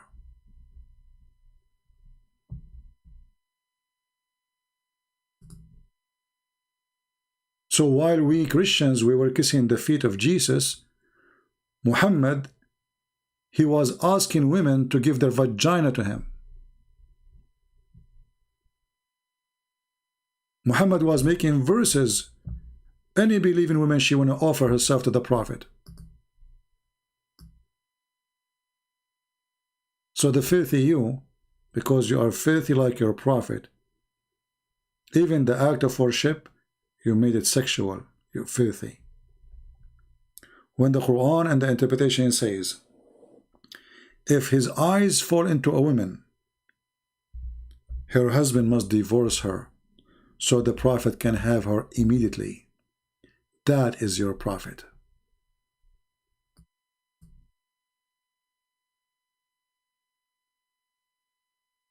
That is your Prophet.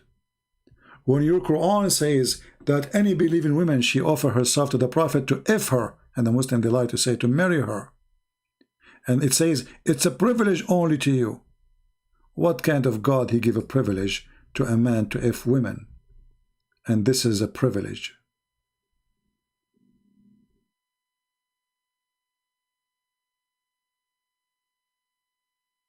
Do you see the stupidity?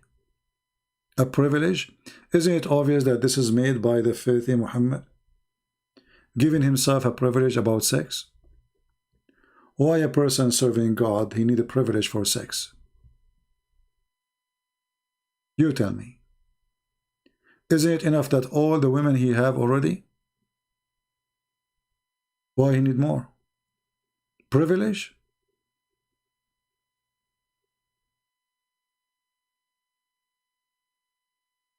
There's a video made by a Muslim says, well, the Prophet, what he got from this?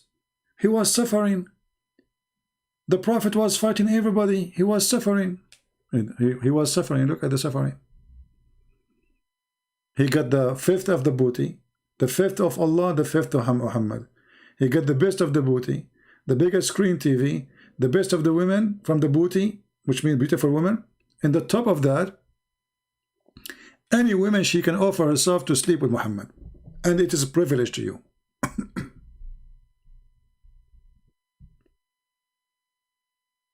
And the top of that, Abdul, if you try to insult Jesus, that means you are insulting your stupid Quran, because your stupid Quran confirmed that Jesus is holy. Did Allah make a mistake? Look like he did. Because while your stupid Quran saying that Jesus is holy, the stupid you is spending his day trying to prove not. So which one of you is saying the truth?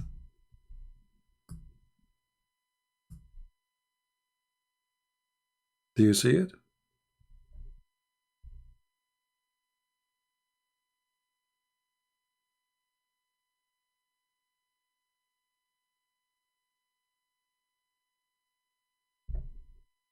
Any Muhammadan?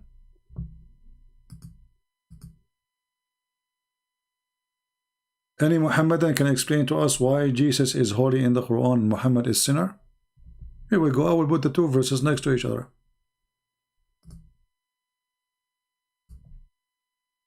And not only that, Allah is asking other God, his name is Allah, wishing that he will forgive the sin of Muhammad. Chapter 48, verse number 2. Forgive your community. What community? Look at this guy. The sin of Muhammad became your community. that is different level of a scam. Who is the translator? Hold on. Shakir. Forgiving the sin of Muhammad became forgiving your community. That's deep. That is truly deep, brother. We changed the translator. Look what happened. Look what happened. We just changed the translator. May Allah forgive your sin in the past and the future. The word sin became community. Nice community, brother. Right?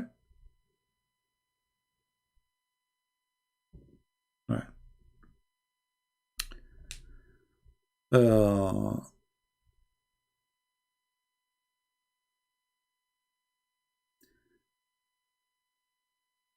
Muhammadan?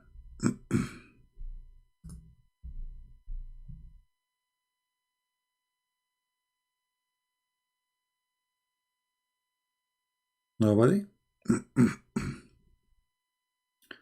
Okay, look like we are out of, we are not getting lucky, but it's okay.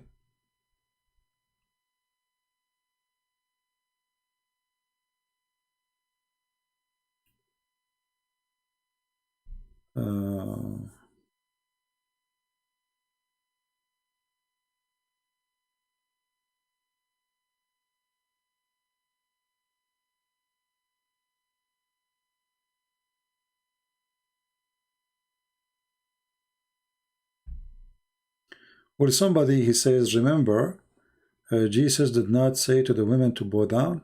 Okay, so? But Jesus, he did not say to her, don't bow down. He did not even stop her. She already bowed down in front of him. And not only that, Jesus, he spoke to Simon, and he said to him, do you see this woman? I came to your house. You did not even give me water to wash my feet. But she made my feet wet by her tears. So this woman, she is not only bowing down, she's bowing down and she is crying. And then Jesus, he said to her, go and your sin is forgiven. So Jesus here, not only the women, she bowed down to worship him, crying with tears, Jesus, he said to her, your sin is forgiven. The Quran says, and who forgives sin except Allah? Who forgives sin except Allah? But as you see, chapter 48, verse number 2, Allah cannot forgive sin. He's asking other Allah to forgive sin of Muhammad, wishing. But if we go in the Bible, let me open those verses.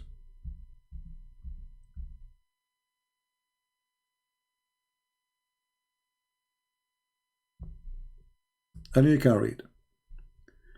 And then he turned to the women and said unto Simon, see this women? I entered into your house, and you did not even give me water, or even to wash my feet. But she has washed my feet with her tears.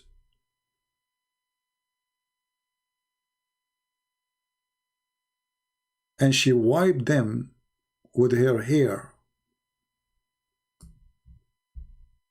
So the Muslim, when he say what he is saying, he is just being a fraud.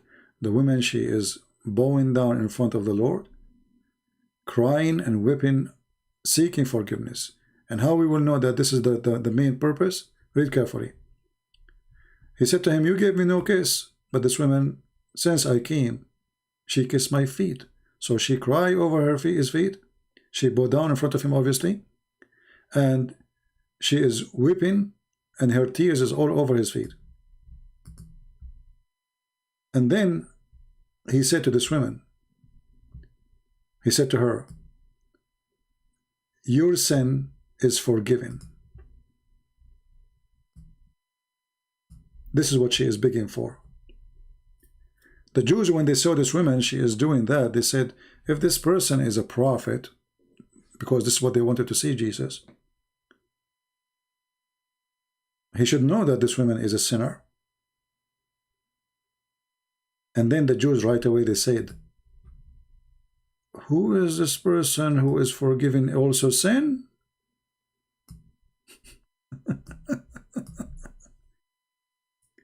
So while Jesus was forgiving sin of people, Allah was asking other Allah, wishing Muhammad's sin to be forgiven in the past and in the future. Do you see it? So this is our Lord, my friend, and this is your Lord. Your Lord is asking other Lord, maybe It may forgive your sin. May. Jesus did not say, may the Lord forgive your sin. Jesus said to her, go and your sin is forgiven. And the Jews, they said to themselves right away, who is this person who also forgives sin? So I'm very grateful for the Muslim who mentioned this verse, because here you see that you have to be truthful from your heart. You have to worship the Lord. You have to wipe his feet with your tears, the tear of repent. And the Lord, he is loving. He is merciful. The same as you wipe his feet with your tears, he will wipe your sin, because you are repenting from your heart. So those verses not only showing us how amazing the authority of Jesus over sin, which means over hell and heaven, because the one who forgives sin is the only one who is in charge of hell and heaven. The one who forgives sin is God himself, because all sin is made against God, no matter what kind of sin. And nobody have the right to forgive a sin of a man except God himself. On the other hand, we see the God of Islam, he cannot even forgive the sin of Muhammad. He's making a wish. So with those great verses from the Bible, I want to say to you, thank you all for being here. Feel free to cut this video, make it shorter as you wish, make topics as you wish. Don't forget to subscribe to my other channel, Arabian Prophet, because we will start going there soon, and this channel here will be going to sleep for some time. So if you don't see us here, remember we will be in the Arabian Prophet channel.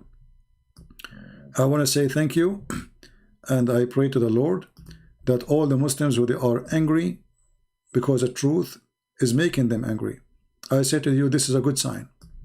Be angry because you feel that you are following a false prophet from your heart. Be angry, for anger is a clear sign that you are in disability. My Skype is open for many hours, not even one of you there to call me, prove me wrong. Why? Because you know I am not wrong. Otherwise you will never stop calling to bring victory to Allah. But you know that your Allah is fake and you cannot bring victory for him. Maybe you can do it by terror. But you, my friend, the Bible says, fear not, and we fear no one. Fear not. We don't fear. Jesus said clearly, fear not those who destroy the body, but fear those who destroy the soul. Always we will be victorious. Even when we are dead, we are victorious. For we are following the Messiah, and you are following a child molester. How in the world even you accept such a man to be your best man? If this is your best man, so who is the worst of you? What a disgusting cult. Thank you. God bless you all, and see you soon again. Christ is Lord, and Islam is a scam, and we prove it every day. Thank you.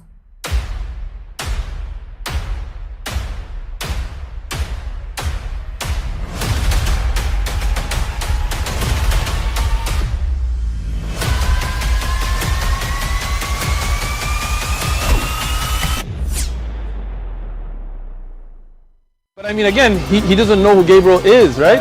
Because he didn't come from an Abrahamic faith. The people of Mecca were pagan. The Quran has mentioned if this book was from other than God, they would have found in it many contradictions. If a book is without contradictions, that has no bearing on whether it comes from God or not. I've had phone books that are inerrant, but I certainly don't think God gave them. That we believe without understanding. The brother asked a very important question, that most of the scholars say that listening to music, watching movies, and most of the television programs, they're haram. So how can we have fun? Let me tell you, brother, at the outset that having fun is permitted in Islam as long as the fun is halal fun.